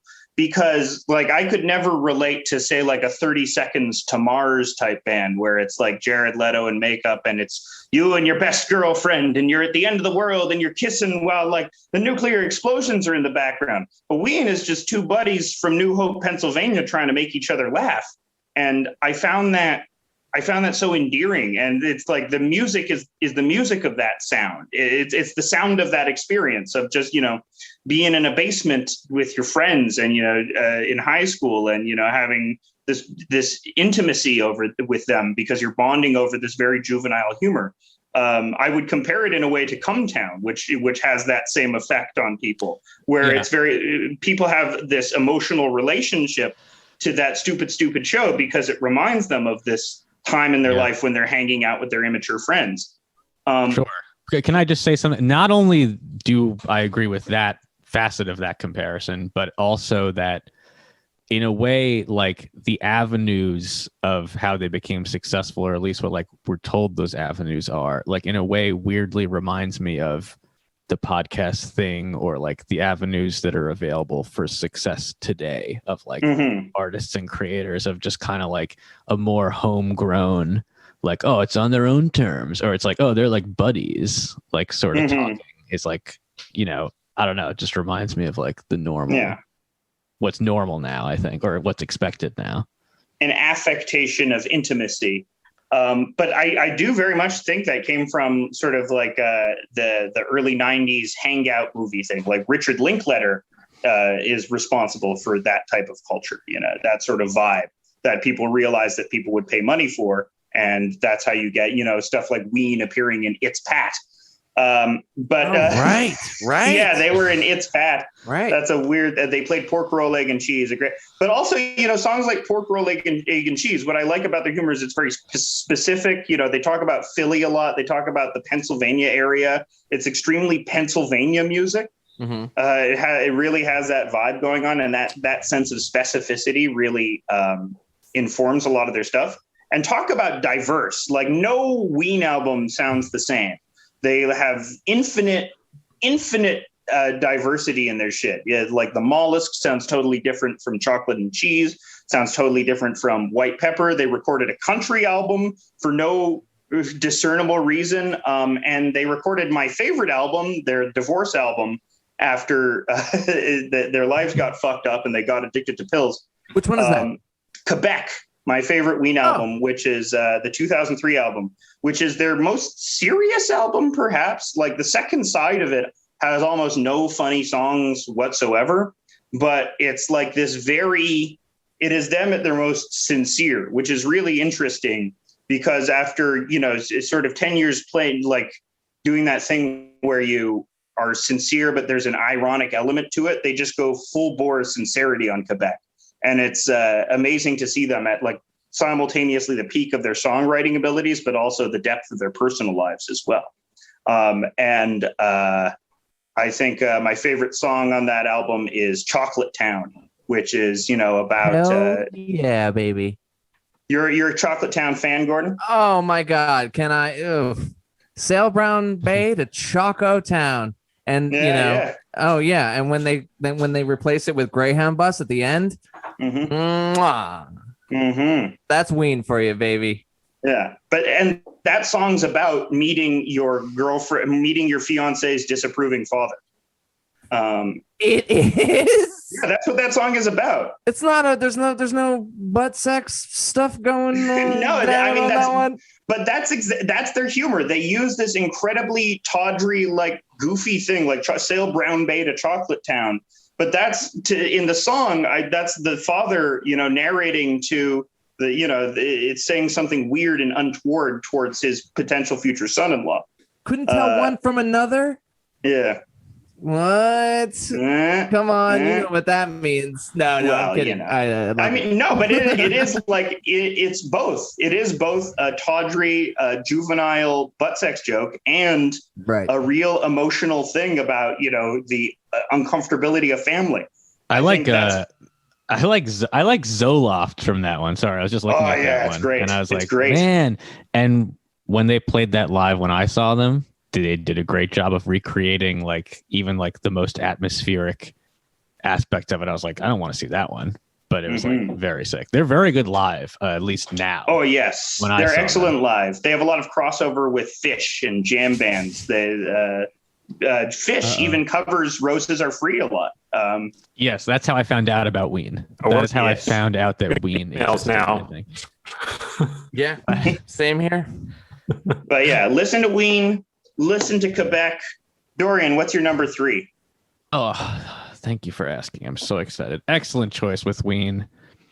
I really appreciate that. They just have such a good spirit, you know? They do, yeah. Yeah, sorry. I'm trying to find my document here and... Oh, wow. What am I going to do here? I'm going to do it. I'm going to put... Okay. I'm going to put Beatles at 3. Beatles at 3. I'm putting Beatles. Go. I'm doing it. I did it. Wow. Beatles. I did it. Wow. Sorry. That's what I have written down. That's fair. You're not Rolling Stones. You're not putting them in number one. Although I think they revised that on their recent list. Now, like Marvin Gaye is number one. I felt that I couldn't include the Rolling Stones in my list because they have too many bad albums. So That's while fair. some of their albums are extremely good, I kind of think it's cool that they're still playing and releasing awful, hilarious music videos like I mentioned earlier. That's great. Fucking Ronnie Wood, whoever their other guitar player is also sick. Keith Richards is very sick. Mm-hmm. But they're not on my list at all, actually. Yeah, their 80s run is very bad. I can't really do it. I just can't do it. And why did they do that? So, and I have some other bands I like more than them and more of their albums. But number 3 is, what did I say? The Beatles? That's the Yeah. Well, because you said a big factor was for you that every album is good. Or yes, that did weight me. So when it comes to the Beatles, it's like, yes, every album is good, but some of them are definitely better than others. And some of them that's absolutely true. Oh, okay. You know. But even the worst Beatles album, which is thought to be the Yellow Submarine soundtrack. I thought the worst was Magical Mystery Tour. Or Beatles for Sale. Yeah, what's the worst Mr. one? Moonlight. Isn't there a really shitty Hard Day's Night like US version that has a lot of like weird incidental orchestral music instead of their songs? But Beatles heads don't count any US versions. If the Parlophone version's a nothing big. You know? Gotcha. Yeah, I just kind of was confused. I kind of just counted both of them. Where do you stand on the mono versus stereo mix debate? I don't know which I'm listening to at any given time. I have no idea what's going on, and if it sounds super weird, it's probably the stereo. Yeah, and I like probably the monos are better. Monos are better. I mean, like I don't. Yeah, I mean, not to preach to the choir, but it's like you mixed for mono back then. You didn't mix stereo as a novelty. You didn't mix for stereo, really. I mean, that's pretty sure they had the best in the biz, so maybe they did an okay, kind of cool job. But it's like, they were intended for mono for sure. Yeah. But stereo is just as good as way better than any other music, even. So I'll take it. Okay, I have a very interesting thing. Yeah. Well, because the Beatles are so well known, I want to go around and find out what everyone's favorite Beatles album is, because I bet everyone has a different answer, and I find that very interesting. Dorian, what's your favorite one? Well, that's an excellent question. I didn't think about this ahead of time. I've said different answers to this at different points in my life. Sometimes an interesting game I play with myself is this the classic? Is this like a desert island choice? If so, I'd be like, White Album has the most songs, craziest. But if it's really just like a choice, I think I usually go with Abbey Road, oddly. Yeah. Why Abbey Road? I simply don't know. It's ended up, I come back to it the most. I love the suite of short songs towards the end. I think those are very cool. I think the album cover is very cool and funny, and it's just a delight. The entire thing is just simply a delight to me. Mm-hmm. You like Gordon, how about you? Oh well, as much as I love a short song or two, like Dorian is talking about, I'm gonna go with good old Rubber Soul. I like my Beatles, but the Revolver's also there too. They're right next to each other. You talking about UK versions or? Oh, dude, I don't know. I don't even know myself really, which I'm talking about. They're smoking pot and they're hanging and they're experimenting with changes more and more and getting really nice, beautiful, tight harmonies and stuff. And just it's sort of my favorite little section. It's when they're starting to get into the whole studio thing. So it's not full-blown craziness yet. It's something that I feel like I could, I've always looked at to be like, well, I could write a song like that, hopefully, or to, try to do something like that. Michelle's pretty good, and Michelle's a pretty good tune, and Michelle's in like the real book. Michelle's like a Yeah, it's a jazz standard For now. some Lots of reason, it's in the McCartney's real are jazz book. standards. Yeah, at least like whatever the 6th edition, or Yeah, like Blackbird and Michelle always figure into the. I think that's quite funny. I believe Yesterday is in there as well. Man, McCartney cranking out the It's jazz quite hits. funny. Yesterday is a very good beginner guitar. Mm-hmm. It's fascinating. What's your favorite album, Steve? It's actually Magical Mystery Tour. Really? Yeah. Tight. Interesting choice. I grew up with that one. I mean, I grew up listening to the Beatles. I think probably we all did. My mom would play the Beatles all the time. So they were my favorite band from like age 5 to 13. And at, when I was 13 in the locker room, someone punched me and said, listen to Led Zeppelin. So I did that at 13. But early on, it was all Beatles all the time. And I loved all their movies. And Magical Mystery Tour had my favorite song on it, I Am the Walrus, which I would always request to be played as a young boy because I liked the yellow matter custard dripping from a dead dog's eye. I was so into that as like a little cool creepy little kid. It's like the best movie, that's for sure. It's the best movie with the feeding of the lady with the pasta and the everything like that. Wait, which one? Magical Mystery? I like the cartoon. The cartoon is my favorite one. No, Hard Days, I think. I mean, they're all like, or no. Whoa. No. Sorry. Help. The crazy, that one. Help is the very racist one. Oh, okay. Yeah, I forgot That's about why that. Dorian likes it. That's why Dorian likes it so much. Oh, that is why I like it. Yeah, but no, Yes. I forgot. I actually completely. And Alex, your favorite Beatles album? Well, if Gordon did Rubber Soul, I will do the companion Revolver, because Revolver has on top of just every song being perfect, it has a very underrated George track. I think I Want to Tell You is one of the greatest Beatles songs of all time, and it's perennially underrated, shamefully underrated. Such a beautiful track. And my favorite individual Beatles track of all time, which is Tomorrow Never Knows, which is so forward looking. And like every if you like drum and bass music, that had a hand in it, which is Chemical Brothers. fucking weird to think. Yeah, Chemical Brothers borrows so much. And all that big beat music, all the Prodigy stuff that you like, owes a debt to twee little John Lennon. I do like Big Beat. I was just listening to some Big Beat, a band called Fluke. Very interesting. Big Beat's coming back, I think. It's coming back, baby. I do think. If it's not already back. I mean, You like Crystal Method? I don't know. I've not really heard the music, but I think I like Fatboy Slim, if that counts. Yeah, Fat it Boy does. Slim's all right. Yeah, the House Crystal, Martins. get a Crystal Method album. You'll enjoy it. Which is the Crystal Meth to check out? I think they have a self-titled album. I think their first one. I don't Consider it done. Going with in chronological order with an artist. Just Consider it done. I mean, come on.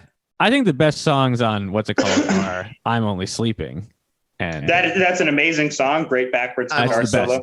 Not on the U.S. version, I think, right? Which kind of sucks. And then She Said is also like it's really the John tracks on that album.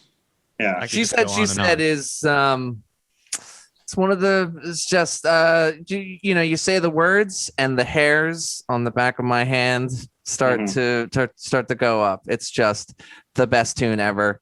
I always wish though that it had been produced by Butch Vig, for instance. Ooh, maybe we should have done favorite album. Maybe we should have done favorite album, favorite song. That's kind of cool. That's really Well, really putting you on the spot. as their list winds down, we can get into that. Yeah, let's do that. In the interest of time, though, Gordon, who's your number 3?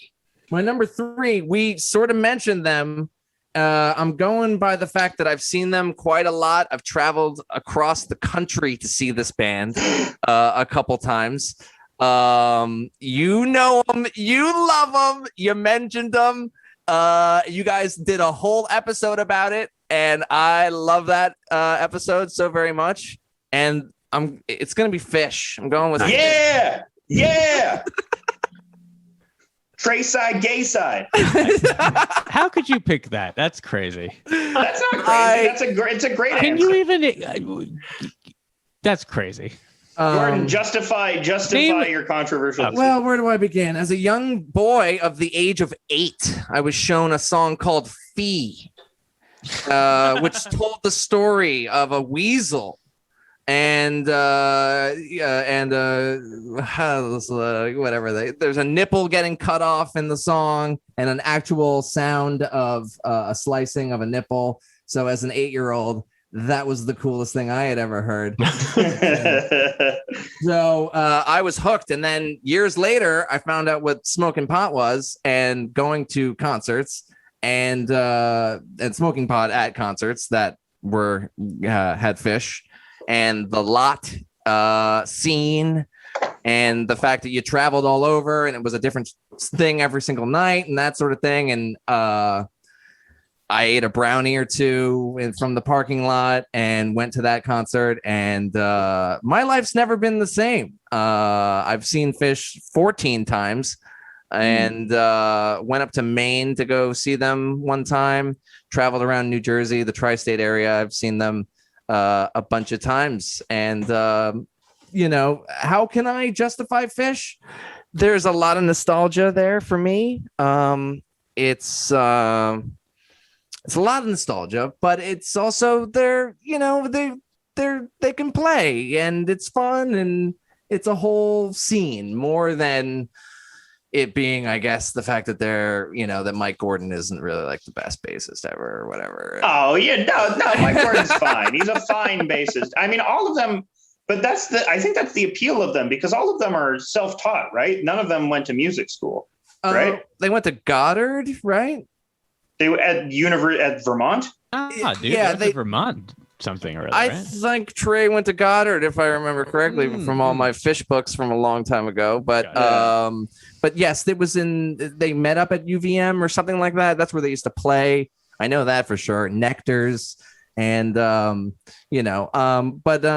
have recently gotten back into Fish. As a boy, I wore the sandals. I got the T-shirts. But then somebody brought me into Williamsburg, and it was not cool to have Fish stuff on. They would, hey, cool shoes. Yeah. Loser. So I felt the pressure, but also was sort of like, well, as a musician, there's only so much that I can do from listening to Fish, because it seems like I'd be more kind of playing Fish covers rather than the stuff I was seeing in Williamsburg. I was going like, well, this could be a whole new thing for me. I could, they'll let you do anything at these places, sort of thing. I can get away with anything in this town. So, so I threw away my Birkenstocks and all my Fish tees and stuff. And then, for years, didn't really get back into it. But recently, nostalgia will do this to you. I went and saw a couple more Fish shows, and I realized that they kind of suck a little. Wow. But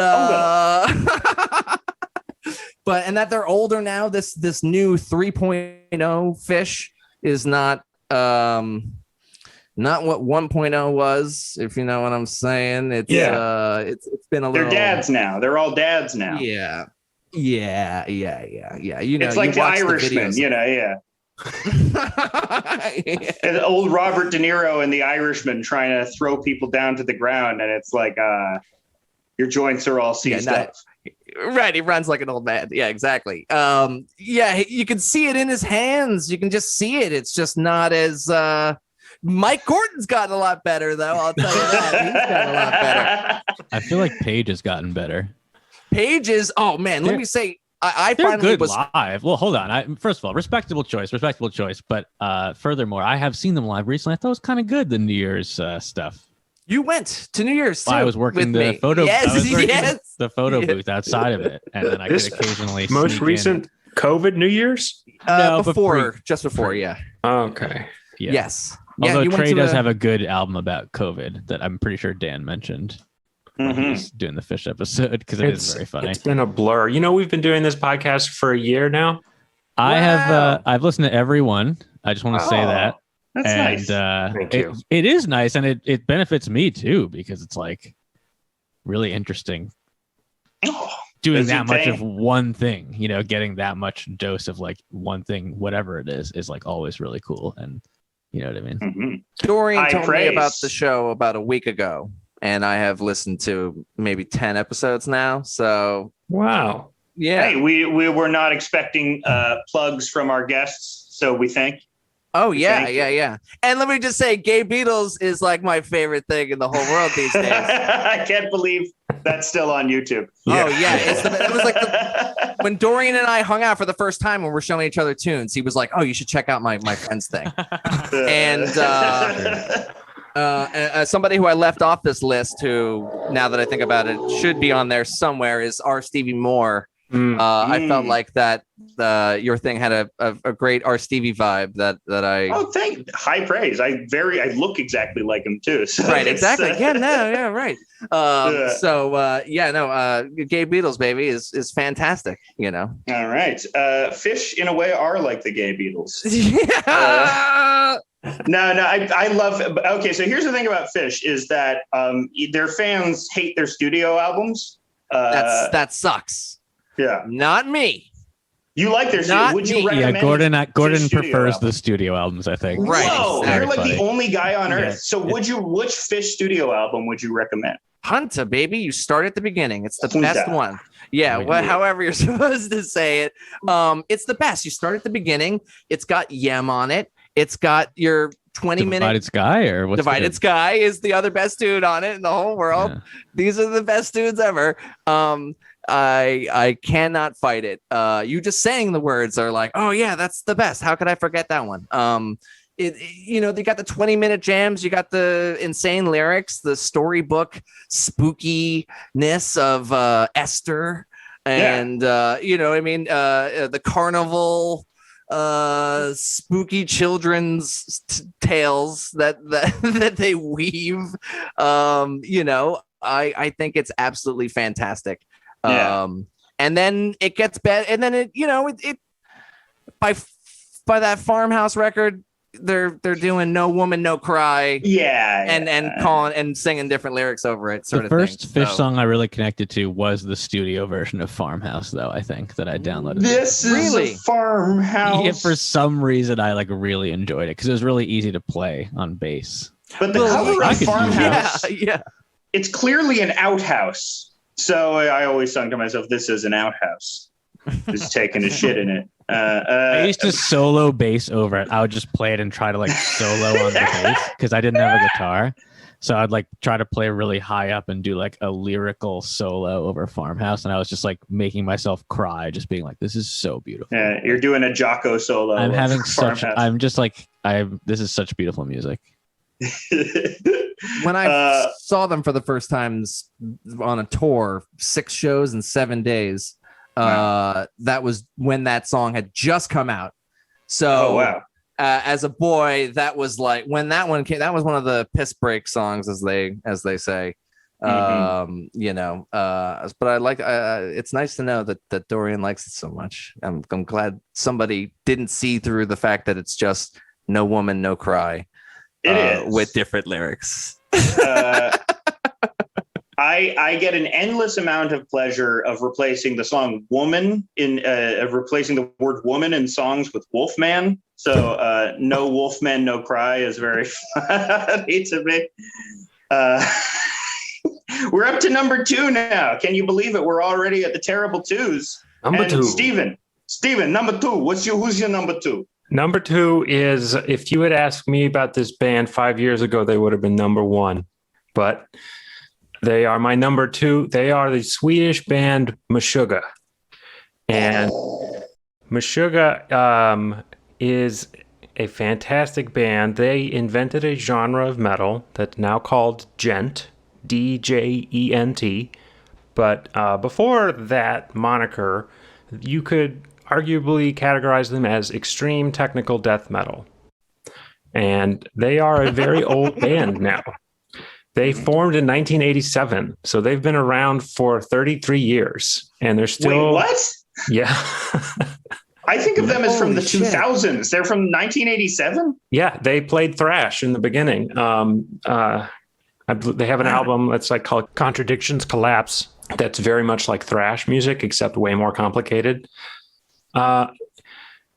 Meshuggah it has this quality of just insane rhythmic patterns that seem indecipherable, but always turn out to be based on 4/4. And it's like a sort of a kaleidoscoping, like incremental amount, not incremental, but like a kaleidoscoping rhythms inside of 4/4. There's like 2/3/2/3, just buried inside every song, but there's always a hi-hat on the, counting out the actual time signature of every song. A very cool thing about them is that they started off like both guitarists had 7-string guitars. And when they realized that there were 8-string guitars available that would present an even heavier sound, they re-recorded their albums with the 8-string guitars. How many strings did the bass player have? I think the bass player had 4 for the most part, but now I think he has 5. Cool. They're also the only band on my list that I have seen. I saw them in New York. And I had my contact lens moshed out of my eyeball. Oh my God. So someone elbowed me and my contact lens went blink. And then I was like, guys, can you please stop for a second so I may look for my contact lens? And they didn't. Oh no. Yeah. So I had to, elbow my way to the back of the room and then watch the rest of the show out of focus. And slightly annoyed.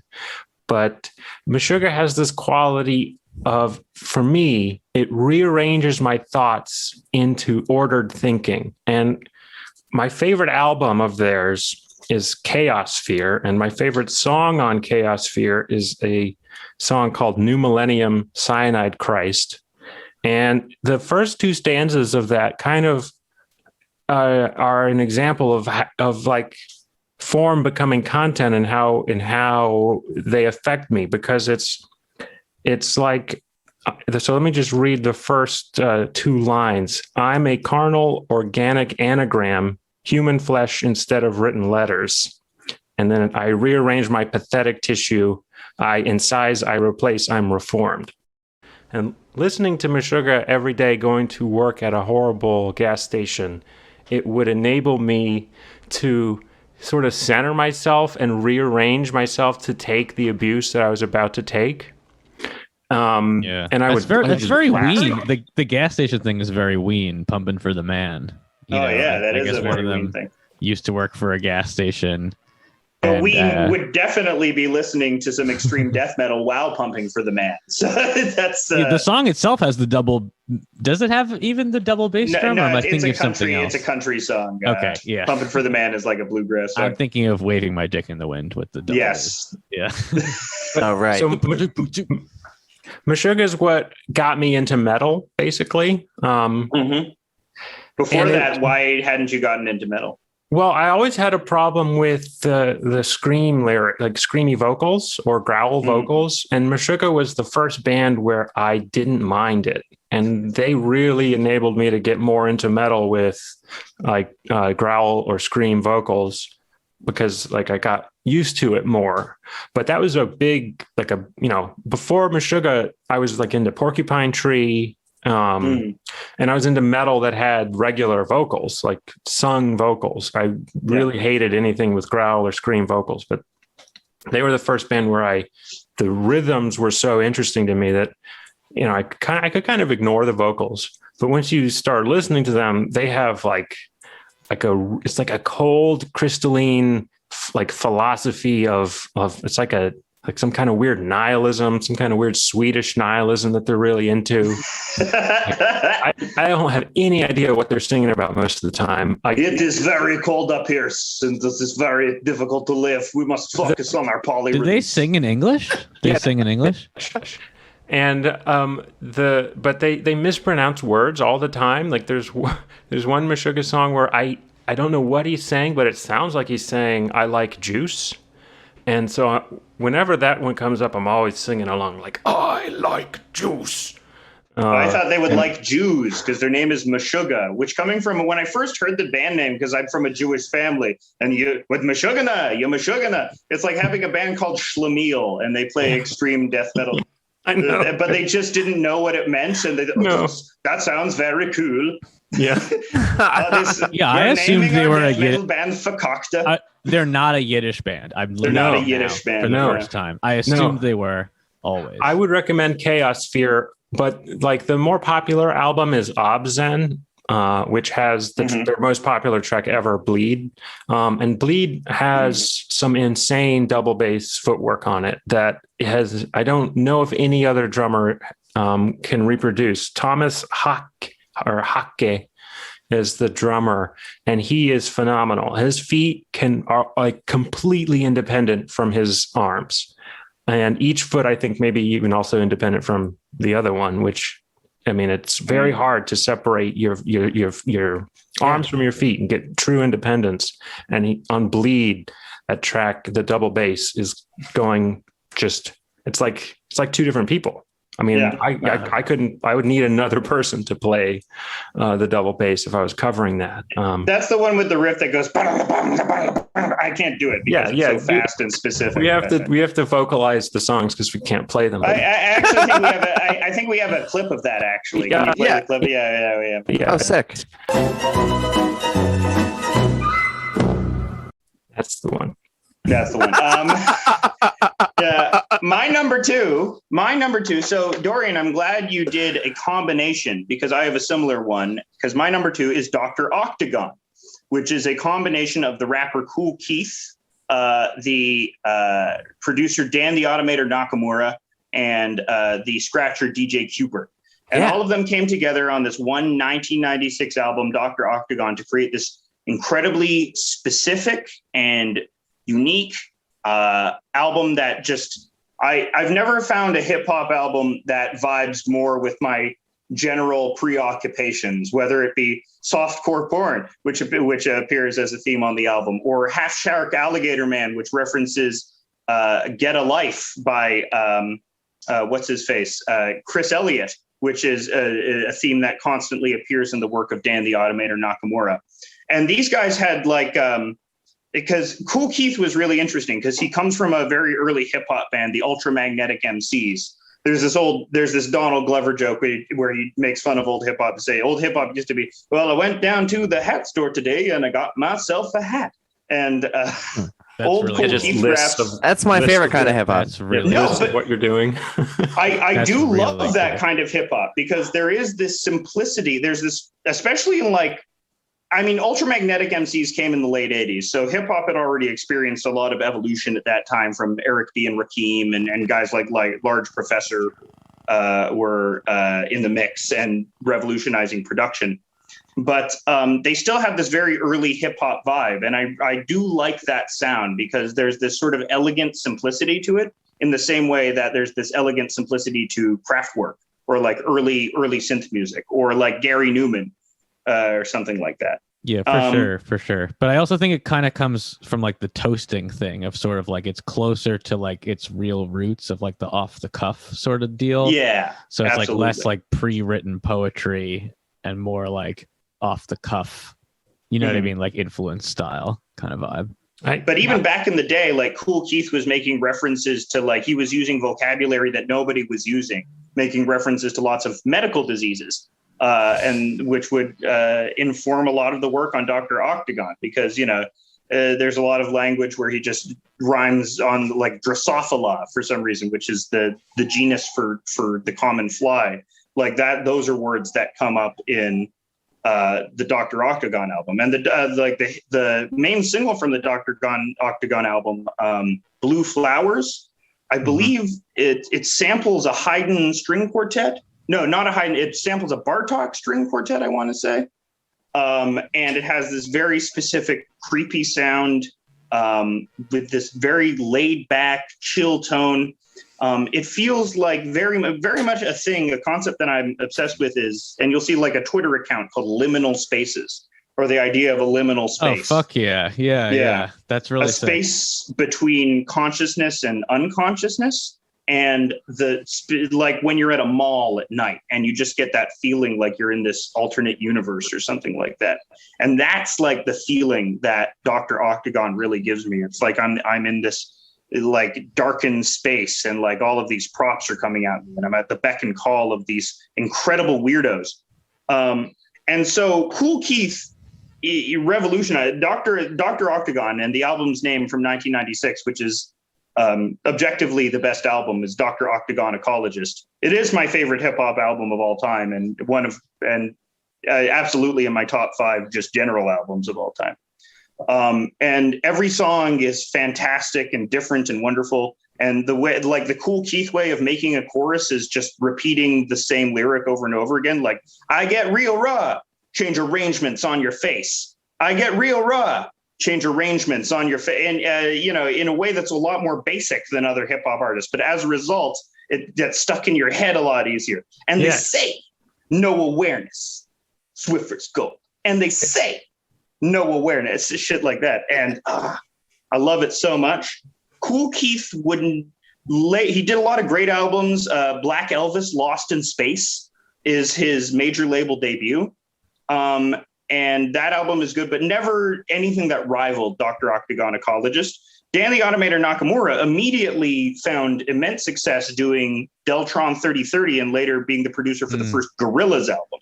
Oh yeah, the guy raps on it. The guy raps on it too. Yeah, for Del the Funky Homo Sapien, who was part of Deltron 3030 and who was Ice Cube's cousin, but who was also sort of responsible for this alternate California hyphy hieroglyphics rap that was very different from the East and West Coast gangster rap of the day. Whatever alt rap we have, Dr. Octagon to thank for MF Doom and all those guys, even though him and MF Doom were contemporaries, because MF Doom was part of KMD, which was contemporary with them. But even KMD came out in like 1993, and like Octagon Ecologist was such this huge leap forward for hip hop. Yeah, I can't say enough good things about this album. And also I would be remiss to not mention DJ Qbert, one of the greatest scratchers of all time.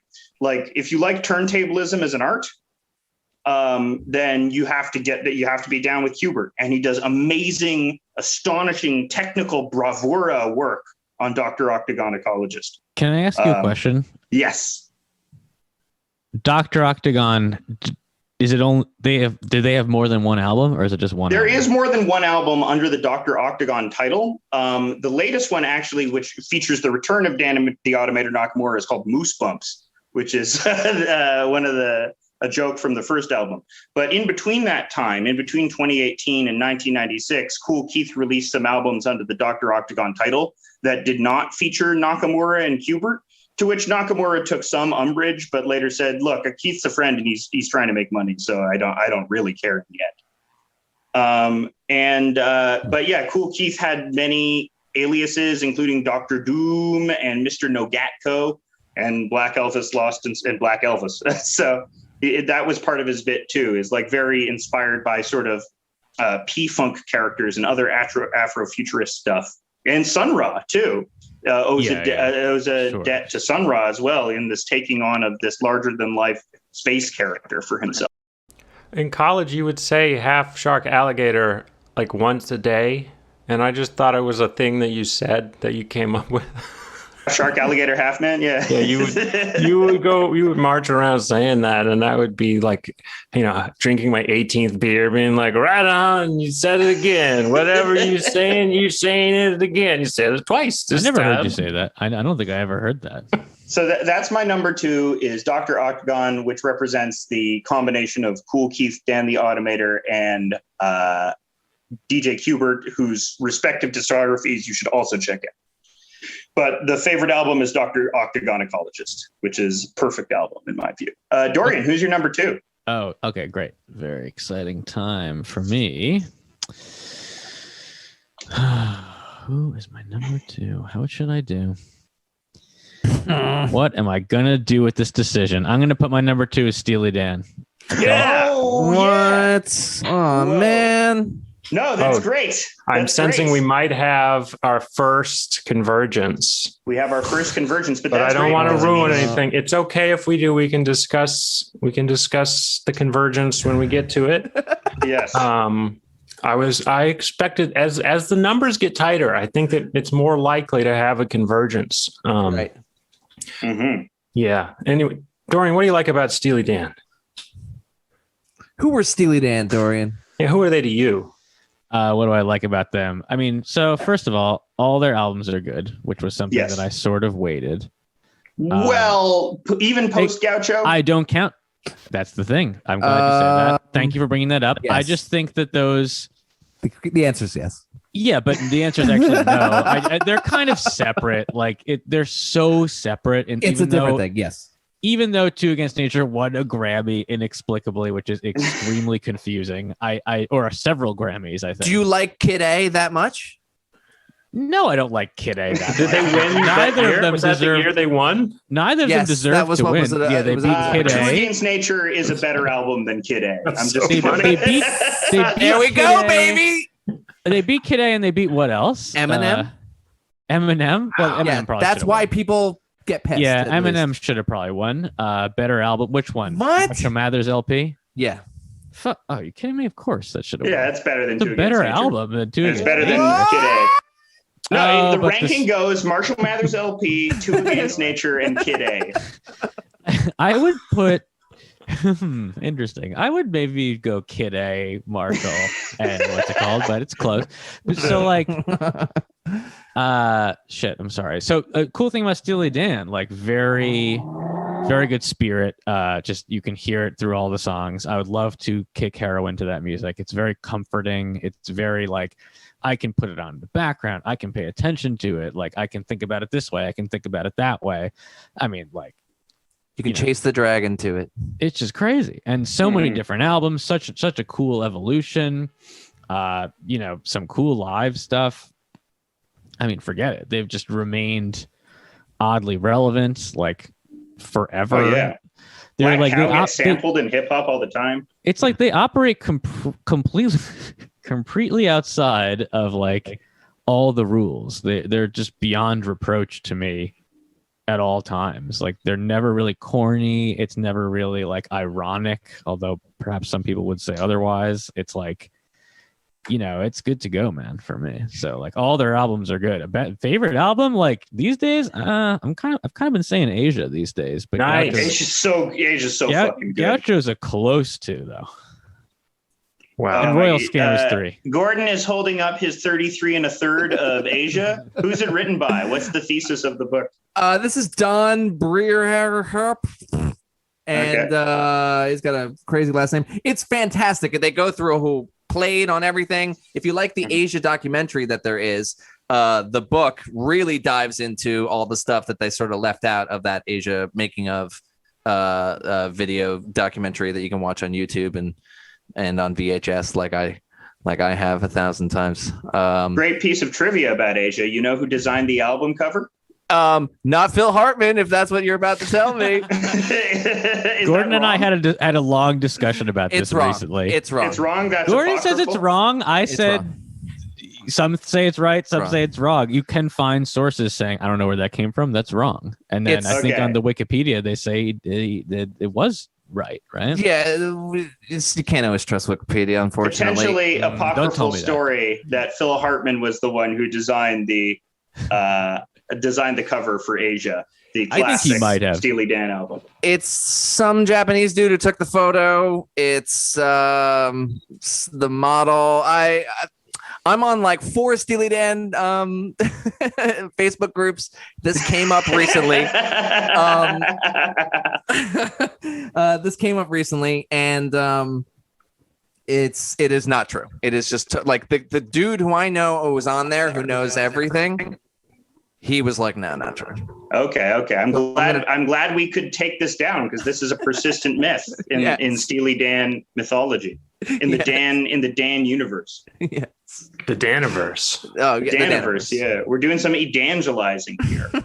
Yeah, they're like the Beatles. They're almost like an unfair choice. There's like so much to sink for like a list like this. There's just like so much to sink your teeth into. You know, it's like a Right. very rich, like, what is this thing? Like, what about that? Like, what was going on? You know, it's like, and such a small output, you know.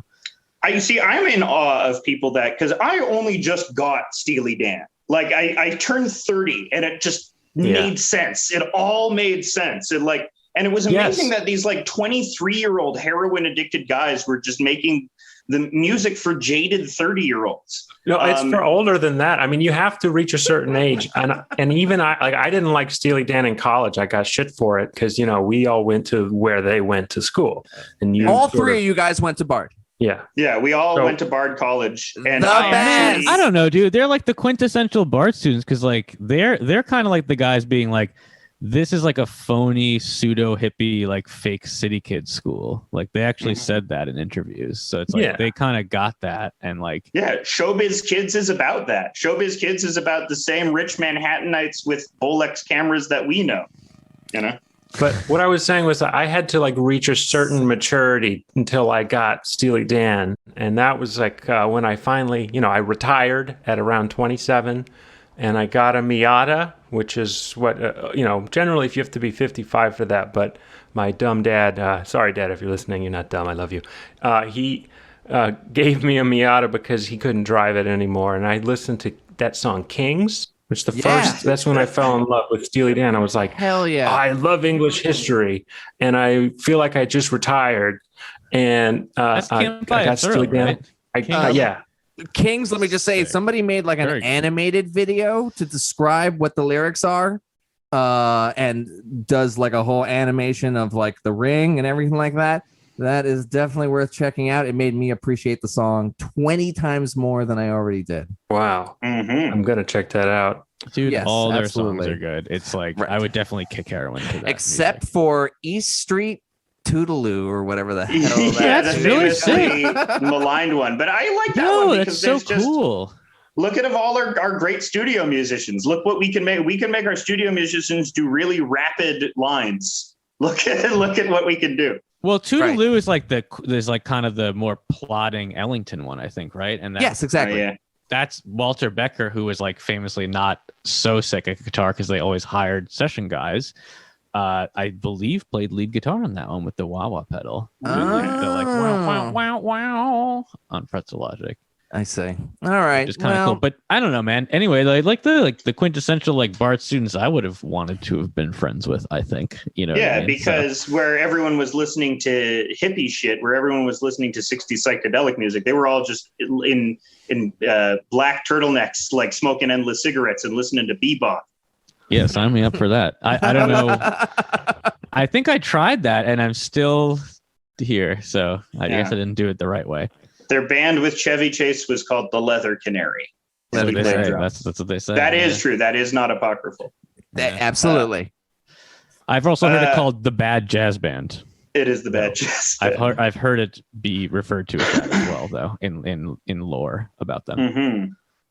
What I think they're good is like a thing that I think that is a very common practice now, and it's something that Chapo Trap House got famous for it, which is called guy identification.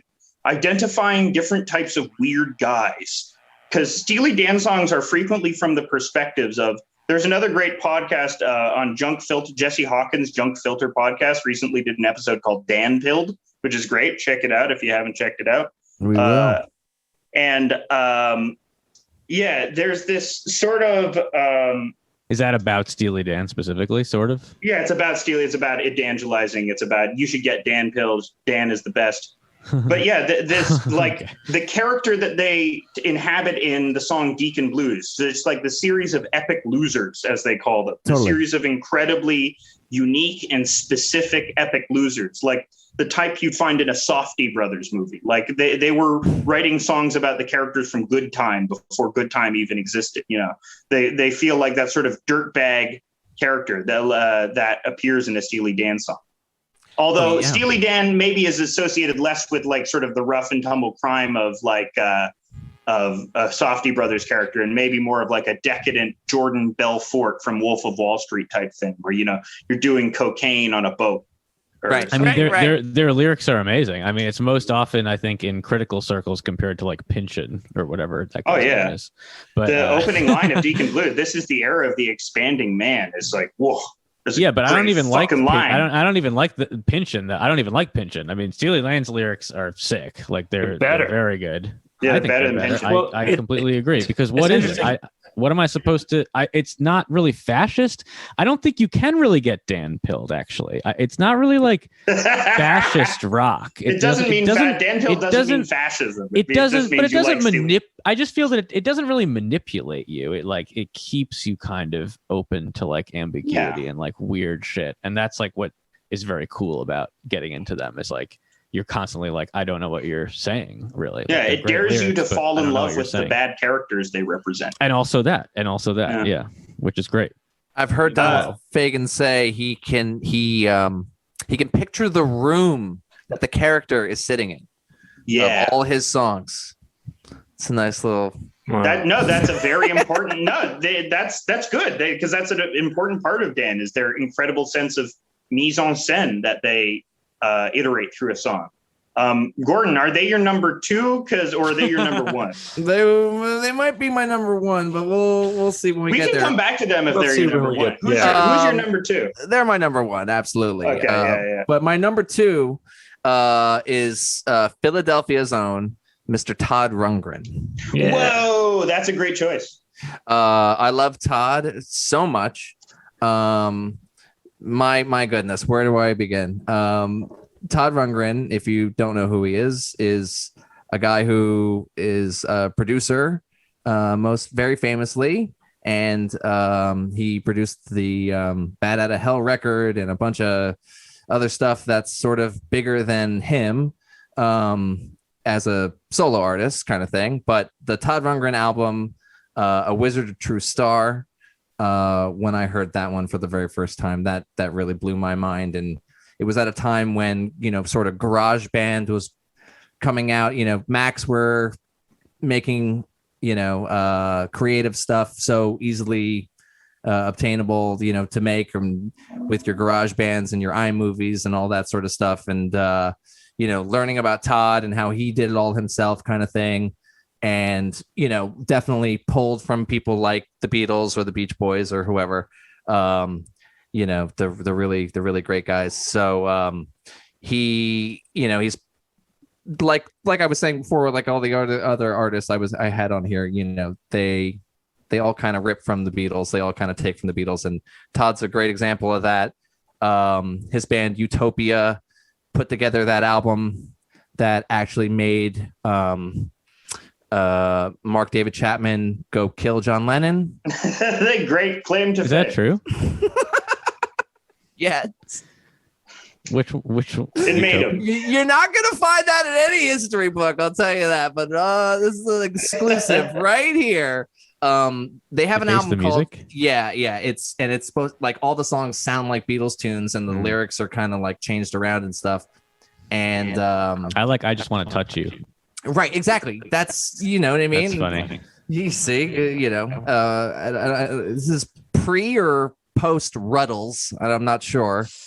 And I don't know. Can't say. But Ruddles were 75. Like around the same time. Yeah, right around. Well, from what I know, the music 70s, I think. No, The Face of Music is like 80 is like the week before John Lennon gets shot. Oh, okay. It comes out. Got it. Okay. Yeah, the Todd Rundgren album that everyone knows is Something Anything, right? Right, totally. The one he puts out after that, A Wizard True Star, that one is really, really wild and crazy. That one's got the really short songs and stuff like that and everything like that. It's it's got like the medleys. It's fantastic. But no, honestly, apparently he was Mark David Chapman sits down after shooting John Lennon and starts reading famously The Catcher in the Rye. Right, everybody knows that. But he had a Walkman apparently, and he was listening to Deface the Music, and apparently wasn't the greatest Beatles fan. Was a much bigger Todd Rundgren fan. So you're saying he killed John Lennon for the nobility of Todd Rundgren? Exactly. He Right. was trying to ultimately deface the music because John Lennon admitted wife beater. Yeah. There's a line in a Todd Rundgren song actually about a guy who beats his wife, and a bell in your head will ring is the lyric that is in the tune, and there's a bell at the beginning of Double Fantasy, whatever the hell that album's called. So there's a bunch of little connections. I read this online somewhere. This is not my theory. Or are you in? Is this like an Arrowhead thread or something like that? Were you looking at a shroom experience? And this is was he or wasn't he listening to Deface the Music? That should be. He was. Oh, really? Okay. That's I don't know what the fuck I'm talking about. No. Gordon's. No. I'll tell you Gordon's this. got a little crazy. I was on a travel gig. One time watching HLN, the true crime, whatever that show channel is, whatever. In the background, I had the Mark David Chapman thing on, and I swear to God, I wasn't paying attention to be able to say I know this for sure. But I heard them say Todd Rundgren. I swear to God, I heard them say Todd Rundgren on it. So, that's my best that I got. I think we can be. I think we can be sure. That's pretty good. I mean, it explains it better than what I thought. Other than causing the death of John Lennon, what is the specific quality of Todd Rundgren that you like? Is it just like the candy like pop compositions? Is like, because that to me is what Todd Rundgren's really all about. It just is like everything's so fucking smooth and so catchy and so bright and so optimistic that you don't find in a lot of other rock music. Well, like a lot of other bands, I sort of got into him through like a best of kind of thing, right, which because all his albums are so different kind of thing. Every single song on it is wild, kind of, it gets more wild as the record kind of goes on and more insane. And I found I actually like the 80s Todd Rundgren stuff like a lot. The album. I don't want to work. I want to bang on a drum all day. That's very funny that he wrote that song. He did make the cover. It's actually like some Hawaiian tune, I think. Oh, really? Okay. I told you that, right, Dorian? Well, I won't say if you told me this or if I knew this. You knew that? Own, but you knew that already? I'm sure we've discussed this at length. Okay, before. Very good. But everyone had one of those songs because Pete Townsend also had "Let My Love Open the Door." Oh, Everyone had one of those songs in the 80s. That album, The Tortured Artist. Oh, it's Walk of Life too. It's all the same song. Right. Organ-driven, happy 145s. They're rapid. That was a genre in the 80s. Well, that album is pretty great. The one that's on the ever popular Tortured Artist Effect is what it's called. That's fantastic. I like the one a cappella, which is all him sampling all his voice only to make all the sounds on the record, no instruments. That one's got a great tune that he had a video for called Something to Fall Back On. Fantastic tune, all samples. Wizard True Star, like I said, is really great. The album Todd, not my favorite, although it's got a couple cool tunes on there. Utopia stuff. What was top? What was the top? Best of? What's the best of is really fantastic. There's a double disc one that's really good. That if you're gonna get into Todd is like the best place to start. You and I, Dorian, when we were at that CD store, we bought the other Todd Rundgren one, and that's a fantastic one. That's got a nice little mix of everything. You know what's weird? We did talk about the bang on the drum thing, but there's no evidence for it online. Actually, that he wrote it. That he didn't. That he didn't write it. Yeah, but I also have a memory of one day going really deep and it kind of being like, no, it was like kind of this other stuff. I have a Todd Rundgren bootleg where he sort of explains it to the audience before the song starts. And he's kind of like, oh yeah, I was in Hawaii. It's this kind of like old Hawaiian beach song about like not wanting to work and or whatever, with the I don't want to work, I think and then he came and he made up all the verses for it, sort of thing. Oh, okay. So that's just like my version of Kumbaya. Right. Do you have a version? Yeah, suck my dick, my lord, suck my dick. Yeah, very easy version. He's like, I don't wanna work. I wanna play on the bed all day. It was something like the way, you know what I mean. It was more. It sounded more like that. That cover of Somewhere Over the Rainbow. That guy. Oh, you know Israel I mean? Kamika Wiwa Ole. Yeah. Yes. You know what I mean? It sound like if he covered it, kind of thing.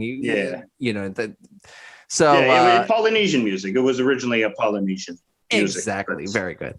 It stopped being that when the white man took over. I have no. I don't. I only just heard of this today. It sold at the Carnival Cruise, unfortunately. Well, he's in good company with Iggy Pop and Lust for Life. So. right. Those are great too.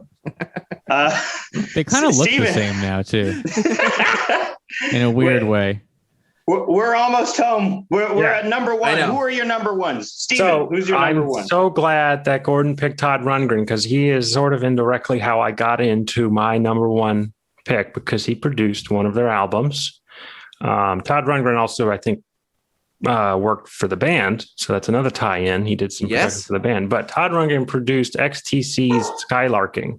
Yes. And XTC is my top number one band of all time. Fuck yeah. And they are the only band on my list that conforms to Dorian's guideline of every album has to be good. Because every XTC album is different and good. I could probably listen to them every day, and I did for a while. My favorite album is English Settlement, and that's kind of like if you've gotten into XTC, that's like the most common of your favorite albums. If you're not already into XTC, the most common favorite is Skylarking, the Todd Rundgren produced one. I think Skylarking is like a masterpiece of Todd Rundgren. And I know that Andy Partridge was a little unhappy about that experience because Andy Partridge is a control freak and Todd Rundgren is a control freak, and they didn't get along. Have you heard the Marin with Todd? No. They get into it a lot, I think. You should check that out.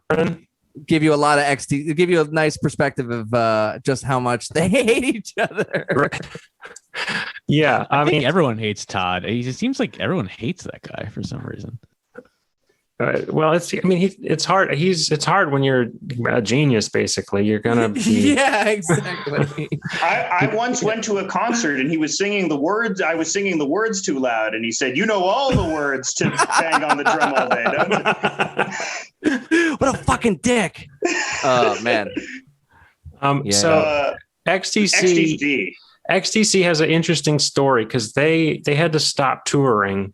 Which really limited their popularity. Like they kind of had to stop touring at the height of their potential success because the lead singer, Andy Partridge, was addicted to Valium since I think about 12. And this dude can party. Well, he had a messed up family. Like his mother would take away his toys. From an early age, just so and then she took him. Is that unusual? Did that not happen to you guys? I'm confused. That did happen in a way that's like emotionally abusive. She would be like, "You can't play with any toys at all." Dorian just had a breakthrough. Then she took him to a doctor, and should I be using Valium regularly? No. So she takes him to a doctor, and the doctor was like, "Oh, well, your son's obviously a nervous wreck. Here, give him Valium every day." 60s were wild. So he gets addicted to Valium, and then he's doing Valium every day in increasing amounts, building up a tolerance. And his girlfriend realizes that he's addicted to Valium. And the night of a show, she throws his entire collection, like all of his Valium away right before he's supposed to go on stage. And he has like a nervous breakdown. And then they don't play live again ever, except for like one David Letterman thing to promote an album and like one acoustic thing. Is he the lead singer? Yes. Yes. Or do they all sing? They do all sing. Because I was going to say he sounds very nervous all the time. The drummer doesn't sing, but the guitar player Dave Gregory sings, and the bass player Noel. I can't know if I might be getting. I think his name's Noel. I'm also the bass player for Noel Redding. Oh, you mean it was Yeah. Noel Redding? Yeah, cool. Yeah, no, I think they had the same bassist. Yeah. Oh yeah, with the Yeah. But the funny thing about XTC also is that so Colin Moulding, not Noel Redding, Colin Moulding, he somehow lucked out and wrote all of their hits. And Andy Partridge, who is actually the frontman of the band, never had a hit that he wrote. No way. Colin Moulding wrote the hits. I Colin like that. That's a cool dynamic, though. I think Wow. It made him insane. It made him so it jealous. keeps you honest as a band, though, because you're like the front man. And you write the songs, Damn. Black Sabbath, or something, So Colin Moulding wrote Making Plans for Nigel. And, and also, let me see. Let me pull them up. Mayor of Simpleton? Yes, Colin Moulding wrote Mayor of Simpleton and sings on it. I believe. I'm not sure. I'll have to look it up. I have. But Making Plans for Nigel was their biggest hit, probably ever, off Drums and Wires. Are they obvious? Is that a popular song? Do they do that one? I don't think so. Are you thinking of It's So Obvious by Wire? No, dude. Okay. Oh, Oblivious? Is that what it's called? By Ecstasy? Or it's not Ecstasy? I don't There's a think song so. Sing by it, Dorian. Jane's Addiction called Obvious. It's I'm looking. obvious. No. I don't remember that. Sorry. I'm looking through. It's not in here. That's by Oh, Gay yeah. Beatles, actually. It's by Gay Beatles. Yeah, it's by the Gay Give me a second. Beatles. One song that featuring Andy Paul Partridge. Come On Me. I think Andy Partridge, I think he had a sort of a hit with Dear God off of Skylarking that was like controversial because it was like a kid talking about how he doesn't believe in God because the world is so messed up. Totally. I think that got banned from the BBC. Sorry, I confused them with Aztec Camera, but Aztec Camera is good. Yes. Sorry. That's Yeah. interesting Aztec confusion. They're oblivious. Yeah. They're But kind of from the same scene, but Ecstasy Yes. is probably better for sure. XTC, With talk that. about a band which I feel like gives me like that liminal space feeling in that same way that Dr. Octagon does, where I sort of feel like I am transported to this other world that's not quite finished yet. You know what I'm saying? I think like that the way Beatles- about yeah, I think like that's that way about Steely Dan. That's what I was trying to say. It's like Ecstasy is kind of like, I assume they're British, right? They're like the Mhm. British Steely Dan, dude. It's Yeah. like it's kind of the same. It's like their albums are all kind of different. They kind of have their own like ideology. It's very unique. It's Yeah. like almost they explore cultish. characters. Yeah. I guess I it's just kind of off the chain, but it's kind of like they did have hits, and like they were a lot of people. The average person knows a lot of their songs, and yeah, they just to me, I think they're actually there's like a Well, there's a what parallel to be separates drawn. them is that they had contemporaries like bands like Talk Talk and stuff like that. Whereas Steely Dan was just nobody was really like Steely Dan. And Yeah, still but today, nobody's really like I think Steely people Dan. kind of lumped them in though with like the Crosby, Stills, Nash and Young, the Eagles. I think like weirdly they That's sounded so enough. weird. Yeah. I that's my impression. I wasn't there, but like what I've read and heard is like it was kind of like that. Like they did have hits, and like it was kind of this like L.A. or whatever California, this kind of sound thing, as far as I know. I feel like if they had any contemporaries, it was more like Hall and Oates or something like that. More of the yacht rock guys than Wait, the who? Wait, pop what? rock guys. Eagles. Yeah. Wait, which band are we still now we're talking about Steely Dan though. Okay. We'll get to Steely Dan. We'll get to Yeah, them sorry, I eventually. was just We'll get back to comparing them to Steely Dan. Okay. I think it and is a then good comparing comparison. Steely Dan to someone else. Okay, good. If I said that about every band, I was just trying to connect them to Steely Dan. Well, I think my guess is that XTC will have a tie-in to Alex's number one band because I'm guessing, but XTC was very influenced by who I think is going to be Alex's number one band. And Alex, who's your number one? They were influenced by the Minutemen. Oh You're saying? no. Wait, who did you think my number one band was? That would be hard. Devo. Who? Devo. Oh, Devo. Oh, no. Devo is great, but I had a struggle with Devo because only their first album I really, really liked. and they drop off pretty harshly in quality. I mean, Duty Now for the Future and their other albums are good, but nothing is as ever good as that first album, which is why I left them off my list. But Minutemen are interesting too, because they only have like one really, really good album, but it's also my favorite album of all time and the greatest piece of art that has ever been written, which is Double Nickels on the Dime. Hell yeah. They have a sad story, kind of, though, right? They have a set. Well, D. Boon just died at a very young age. Also, What's unique about Minutemen is, especially amongst the famously toxic SST crowd, which contain guys like Greg Ginn and Henry Rollins, who's actually kind of nice, but a very aggressive, weird guy.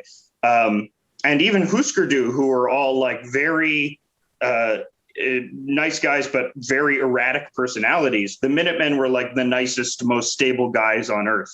Is Minutemen post-hardcore? They're weirdly get lumped into hardcore, essentially. They are hardcore. Okay. Yeah, they get lumped into that sort of second wave of hardcore that came immediately after Bad Brains, sort of like the inheritors of the original SST. Think Black Flag. Think the people that were featured in Decline of Western Civilization. They followed a few years after that and were directly influenced by that first wave of bands, including guys like Dead Kennedys and Black Flag and X. But whereas those guys all peaked in 1980, Dead Kennedys and their contemporaries and label mates Husker Du peaked in 84. So they had about 4 more years to develop their sound. And they're similar to Steely Dan in a way, in that they incorporate a ton of jazz into their stuff. They incorporate a ton of ninth chords. They cover, of course, Dr. Wu. They cover Dr. Wu. They cover Dr. Wu in a very funny way. Extremely funny way. And so they were very much influenced by that sort of, but in the way that they describe their stories, whereas Steely Dan's music is about epic losers, Minutemen's are about lovable losers like you and me. They're very autobiographical songs, but in their autobiography, they get to this essential quality of people that I want to emulate and be like, these just chill, thoughtful guys who just, had this incredible creative energy and this rapport and friendship with each other that comes through in all the music that they write. And all of their albums are good. Even like the three-way tie for last, which people consider to be lesser than, I think is great. Buzzer Howl Under Influence of Heat and all their EPs. Paranoid Time is great. Buzzer Howl Under Influence of Heat has the brilliant Bob Dylan wrote propaganda songs. Fantastic track. Excuse me. I thought that was on What Makes a Man Start Fires. You're right. That is on What Makes a Man Start Fires. Buzzer Howl it's an incredible opening track. That's why I remember. That's the only reason I remember it. You're right. I was getting them mixed up. Bah! Dylan wrote propaganda songs. So that's a cool but Double Nickels on the Dime. It's just, name another album that has 42 songs, 38 of which are basically perfect. Little songs. It blew my mind the first time I heard it. I was like, wait a minute, this is everything that I thought I liked about the Red Hot Chili Peppers, but it's actually good. And it's honest and smart and lyrically beautiful. And Corona, which people know as the Jackass song, is one of the most damning appraisals of environmental waste ever. Like in such few lines, it communicates such immense beauty and sadness about the waste of our society, the injustice of our greed, the practice we inherit, the dirt, scarcity, and emptiness of our South. Out there on the beach, I could see it in her eyes. I only had a Corona, 5-cent deposit. Her could be a woman, or it could be the earth itself, And I always thought it was like, there's just such immense poetic meaning in their lyrics. And on top of that, Mike Watt and D. Boon and George Hurley are masters of their instruments in a way that you can only achieve through this intense practiced amateurishness. They're all totally unique and idiosyncratic in their playing, which can only really come when you're sort of self-taught insular weirdos like these guys were. And if I had to choose a few tracks on Double Nickels on the Dime that I think everyone should listen to, Political Song for Michael Jackson to sing is fantastic. Two Beads at the End, the aforementioned Corona, This Ain't No Picnic, The Glory of Man, Nature Without Man. I could basically list every song. And everyone should listen to the Minutemen, and specifically Double Nickels on the Dime, what I think is the greatest album of all time. Wow. So favorite band and favorite album of all time? Favorite band and favorite. They are my favorite band because they have my favorite album. I've never listened to anything else that makes me feel as like that I've related to harder than Double Nickels on the Dime. You know, Green Day is good though. Green Day, you might like them a little better. I like Dookie. Insomniac. Insomniac. I do like Green Day. Actually, I unguardedly like Green Day. But Dorian, who's your number one? My number one. Again, I foresee some shit in this circle. But my number one is the Velvet Underground. All things considered. No, that's a great list. Great idea. Yeah, so influential. We maybe not have any of our other bands without them. So I had to do it. It was sort of a boring choice, like the for me at least, like the Beatles. It was sort of just like, I gotta do it, and I did it because all their albums are good. They had one random album at the end. Well, no one counts Squeeze. Exactly, nobody counts it. Literally nobody counts it. So it's just like doesn't even come into it. They were all good. They were all great. I can listen to them probably over and over forever. Although I do take breaks from it, which I think is good for me. Their bootlegs are amazing. The Matrix tapes, like double disc thing, is really like dusted off some cobwebs for me with them, where it's like became clear that even like their live performances, they like explore the songs in really cool ways and do weird variations. Like they went through some stylistic changes like on the albums, and I mean it's just the best. My favorite band. My favorite number one. Yeah, and I think they very much. It's weird that like, because I vacillate back and forth on my appreciation of Andy Warhol, because he is influential, but he's also very exploitative, and that was sort of the dual parts of his character. And I think the Velvet Underground were able to sort of exceed the exploitation of Andy Warhol. And that's the reason why I feel their music resonates more in the music industry than Andy Warhol's art resonates currently. And no, that's not true. What am I trying to say? Andy Warhol is incredibly relevant to today, which is, why the Velvets are incredibly relevant. He is. It does. It hurts to say it, but he did end up, I think, being really important, actually. But I don't even think it's necessary to associate them per se. I mean, it's like he helped build their career, but I would say that they kind of took it from there. I mean, the association definitely sort of placed them in a certain spot, but like, holy shit, they like went miles beyond that. I mean, the shit they were doing like with music, I think was like just ridiculous. Like, I don't know what it was. I still don't know what it is. So that's why I can listen to it over and over. It's a very funny type of guy. The guy that says, I believed every word of the song Heroin. That's a very funny I've never met guy. That guy. I've met that guy 7 times. I've met that guy. I was friends with a guy. Do they use heroin? Is that why? No, but they like believe. Oh, they don't word. even. They don't even do the drug. They just believe every word of the song. Yeah. When you feel a spike into my veins, the world don't feel the same. I mean, that's a cool song. The Christopher Walken doing heroin. It's my wife. I mean, the idea of just like speeding up and slowing down like a rock, ostensibly maybe a pop song, is really cool, man. Like that's really weird, and it's not good. It's not necessarily great driving music, but it's like, it's. Do you think cool, man? that was intentional, huh? Well, yeah, I think so. Yeah, of course. Yeah. All right. What are you talking about? Of course. Yeah. Pale Blue Eyes. Oh my God, such a hauntingly beautiful fucking song. Oh, don't ask me to pick my favorite album, by the way. I mean, I will ask you to pick your favorite album. I mean, they're all good in their own way, but I would have to like maybe pick the first one, I guess, at this point in my life. But and another reason I know I love them so much is because I've at various times picked each one, all four, at different times, all good in their very own special ways.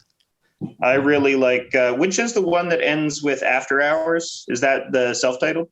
Or is that That Loaded? is this, yes, the self-titled, which is like, I guess the third one, Yeah. This first one's kind of self-titled, but not really. It's N Nico, So that's like the black and white-ish cover, the Velvet Underground, the Quiet album, I think. I'm glad we have the Velvet Underground too, because there is a distinct lack of women on this list, and Velvet Underground had at least 2 at one point. So I could have put the Cardigans on here. they're great. They're yes, fantastic. Absolutely. It would have been number 6. But yeah, Mo Tucker, also legendary drummer, and whose contributions get overlooked a lot. But she's like the original Meg White in woman that can't play drums too well, but very distinctively. So we'll let her in. Right. Yeah. That was what I was kind of getting at there before, Dorian, with the speeding up, slowing down. Well, Lou Reed Mo was. Tucker couldn't keep her Lou Reed was bisexual. So at least there's that. But like, I like I like the what's his face Yule drum albums too. Those are sick. Loaded, where like Doug Yule's brother, I think Bob Yule, plays drums. That's also really good. I mean, Mo Tucker does a great job. It's very interesting to think about her life now. I don't know. She's a Republican crank, right? So, some have said that. I mean, it's like unclear what's going on there. She took the message of After Hours very literally. I'm not sure what's going on with her. I've heard all she kinds closed of the door stuff. and stayed away forever. But she's great. She does a great job with them. You can also talk through the Velvets. You can talk about the respective solo careers of Lou Reed and John Cale, which were also both incredible and legendary. Yeah, they never really sucked. As like Lou Reed maybe released too many solo albums. They're all kind of. But worth even a late listen. period, like They're all Magic and kind of- Loss. Yeah, they're all kind of very worth late. it still. They're Yes, never it's great. that bad. They're never that bad. And like John Cale's albums are never that bad. A lot of them are really good. And like Hint: Metal Machine good. music, actually good. Of course it's good, It's the progenitor of harsh noise, Yeah. Merzbow. It's like a joke album that's supposed to get out of his recording contract. Whoops, he accidentally created something legendary. Whoops. I never thought it was a joke. I always thought it was like a kind of a joke, but like there's definitely an art to that because it's very interesting to listen to it. So whatever they did, it's working. Lulu, what do you guys think about? I like. Not as bad as everyone said it was. I thought it was very funny. That is the funniest. It's the funniest idea for music, Yeah. which is great. Lulu. I love the reaction because it pissed everyone off. And I just and I thought it sounded unique. Like, I don't think James Hetfield has that great of a voice. Right. And I always wanted to hear like Metallica with someone else singing, and to have it be Lou Reed. Yeah, so that was Be the weirdest careful what you possible wish choice. for. Yeah. Give me feel, give me fire. We should do. We should cover Velvet Underground or Lou Reed songs singing in the style of James Hetfield. Yeah.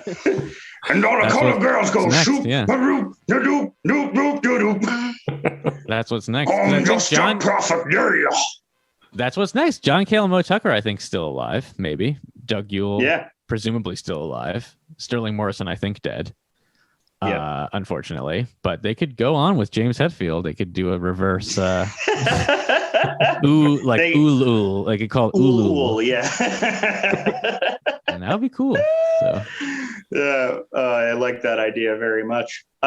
So we're at the end, and Gordon, I think we've already spoiled what your number one is. Yeah, I was just gonna say that the Donald Fagen solo albums are pretty tight, and Dorian didn't mention them whatsoever, or Right. But I was gonna say, so Dorian, I just wanted to reiterate your list. Mhm. You would rather listen to Steely Dan over the Beatles Mhm. and the Velvet Underground over Steely Dan. Yes, I'd rather kick heroin to the Velvet Underground, Unbelievable. even though they have a song called Heroin. That's kind of scary because it speeds up and slows down. Every Steely Dan song is about heroin in some way. That is true. And some cocaine. form. Isn't it funny that I cocaine put? than heroin. Isn't it really funny that I put Steely Dan above the Beatles? I sort of question that, but I don't question. No, not at all. Because the Beatles have way more shitty songs than Steely Dan only has. You said they only have one really bad song. I think which song? Steely Which Dan one? is our group Streets of number Blue. one. Right, Yeah, I group think, number yeah. one. Yeah. We That's really should funny. end with Steely Dan as the greatest band of all time. Did and we I'm hit all our totally number comfortable ones? with that. Did Yeah. Yeah, we hit all our, because Gordon's is number one is Steely Dan, but Is that's your also number two. Wow, Right. look at how nicely that worked out. That's Yeah. pretty cool. So these Yeah. are our top 19 bands. Gordon, can you give us? I would like to hear your appraisal on what Steely Dan means to you. Oh, where do I begin? It's just the most complicated, deep, crazy, insane music that I have ever heard in my entire life. It is punk rock. It is the epitome of punk rock. It is the epitome of just scariness. And I like to be I'm terrified when I listen to music or watch movies or whatever. Terrified into confusion. And that's what Steely Dan has always done. It's the stuff of legend. It's because it's so complicated. The chords are always so cool and weird, and the lyrics are always so cool and weird. They're just the coolest and the weirdest. And it's, I grew up in a family where everybody wanted to play Steely Dan stuff on Christmas and the holidays. Everybody would get together and kind of play Dewey Brothers and Steely Dan stuff. And as a kid, it was always sort of like, what is this stuff that all my dad and his brothers and sisters all like will sing harmonies to? What is this weird stuff and these weird ass lyrics about, Deacon Blues, for instance, the die behind the wheel kind of thing. Oh yeah, that's so fucking good. But hearing that in sixth grade, you were sort of like, Yeah, what does that mean? Am I supposed to want to be that guy? Can I just ask you guys that question? they No. want to be that guy. Do they though? Or they worship that guy. They think Yes. that guy is worthy of honoring. That's Right. what's But cool do- about We're- in their epic loserdom. Because he failed so epically, he deserves to be commended. So it's not that they necessarily want to be him, just that they want to honor him. They call Alabama the Crimson Tide. Winners Wow. winners of the world, as they say. Call me Deacon Blues. So call me the opposite of Crimson. Mm. But I also think there's the quality of Steely Dan that I think is so relevant to today is it really feels like they understand that it's very late stage capitalism music. Like they live in this era of decadence, right? And they're surrounded by this meaningless decadence fully. And all of their characters have sort of this nihilistic, self-aware appreciation for how they're living in the end times. So it's sort of like, we're going to sit back on our fucking yacht, we're going to blow a line, and we're going to watch the world end. And I feel that sort of feels like what it feels like being a 30-year-old right now. Today we Well, started. yeah, baby. Today we call that late capitalist. I think now. Yeah. Like today people call that. I don't know if they called it that then, but that's like what that is. I think kind of. But Terrifying. in terms of predicting the future, we're definitely in the Steely Dan universe. We're not in the Beatles universe. We're not even in the Velvets universe. We are very much in the universe that Steely Dan talked about, which is why I think they're a good choice for the greatest and most relevant band. Do you know that I own every single Steely Dan t-shirt that was produced between 1992 to 2006? What? You cataloged them? Yes, sir. Like what's on these t-shirts? Just like tour art and stuff These were tour t-shirts that they sold every single year. And I have an Instagram dedicated to showing it off and making new Steely Dan t-shirts. Well, that's Well, great. we'll link to that. Yeah. Because this is the time for plugs. I know. Plug the Instagram. So it's called Double Wonderful. You find it with double.wonderful. I make Steely Dan bootlegs because they're my favorite band. And all the crazy knowledge that I have of them, I try to put into every single t-shirt and have there be deep, crazy references to all the sort of stuff and, the guitar players and the session musicians and lyrics and imagery and all sorts of stuff and goofing on just how popular all of a sudden Steely Dan has become out of nowhere. I don't know what the hell is going on. I guess it's quarantine. It's the times. It's the times. They're relevant. Yeah. So Yeah, I have funny. Double Wonderful, double.wonderful, and Yeah, it's a gas. John Mayer's got one of my t-shirts. Big Dan fan, John Mayer. That's how we know he's good. Yeah. The guy from Dr. Dog has got one. Beautiful, The drummer. Yeah, it's I support myself selling Steely Dan bootlegs now. So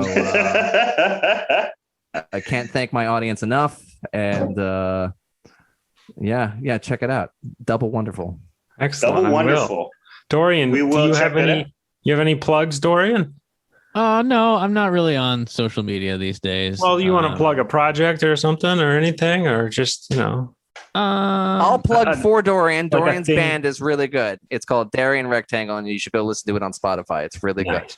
Thanks, Darian Rectangle. They are super good. I can also confirm of their super goodness. Dorian is a very talented composer. Thanks. Yes. And I played drums with Dorian actually in the live thing because I think this album is so good. I don't like anything but Steely Dan and Darian Rectangle, and that's why I came out of nowhere. The fan has joined the band, just like I checked out a video. I was wondering who the new drummer was. I checked out a Darian Rectangle video a couple nights ago. You guys all know Dan. I think is the most recent live video you Gordon playing drums on? Yeah, should be. Yeah, that's nice. it. Yeah. That Instagram exists because of me. So you can thank me later. That's true. Dorian. Thank you now and later. Yes, go check out Darian Rectangle too. They're fantastic.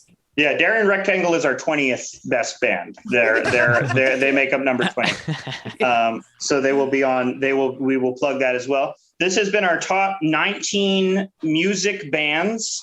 Thank you so much, Dorian and Gordon, for coming on. We really appreciate your insights, and I thought you had some really fucking great choices. So I'm very happy we invited you on.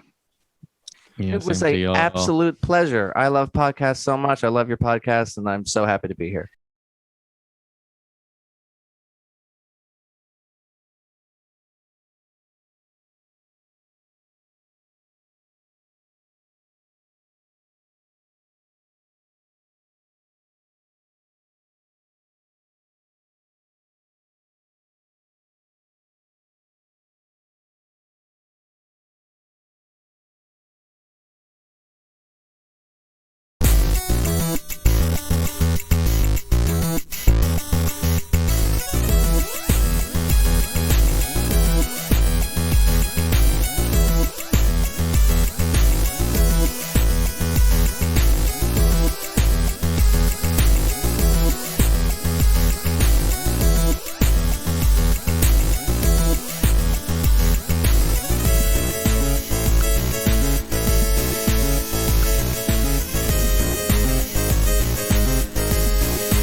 Wow.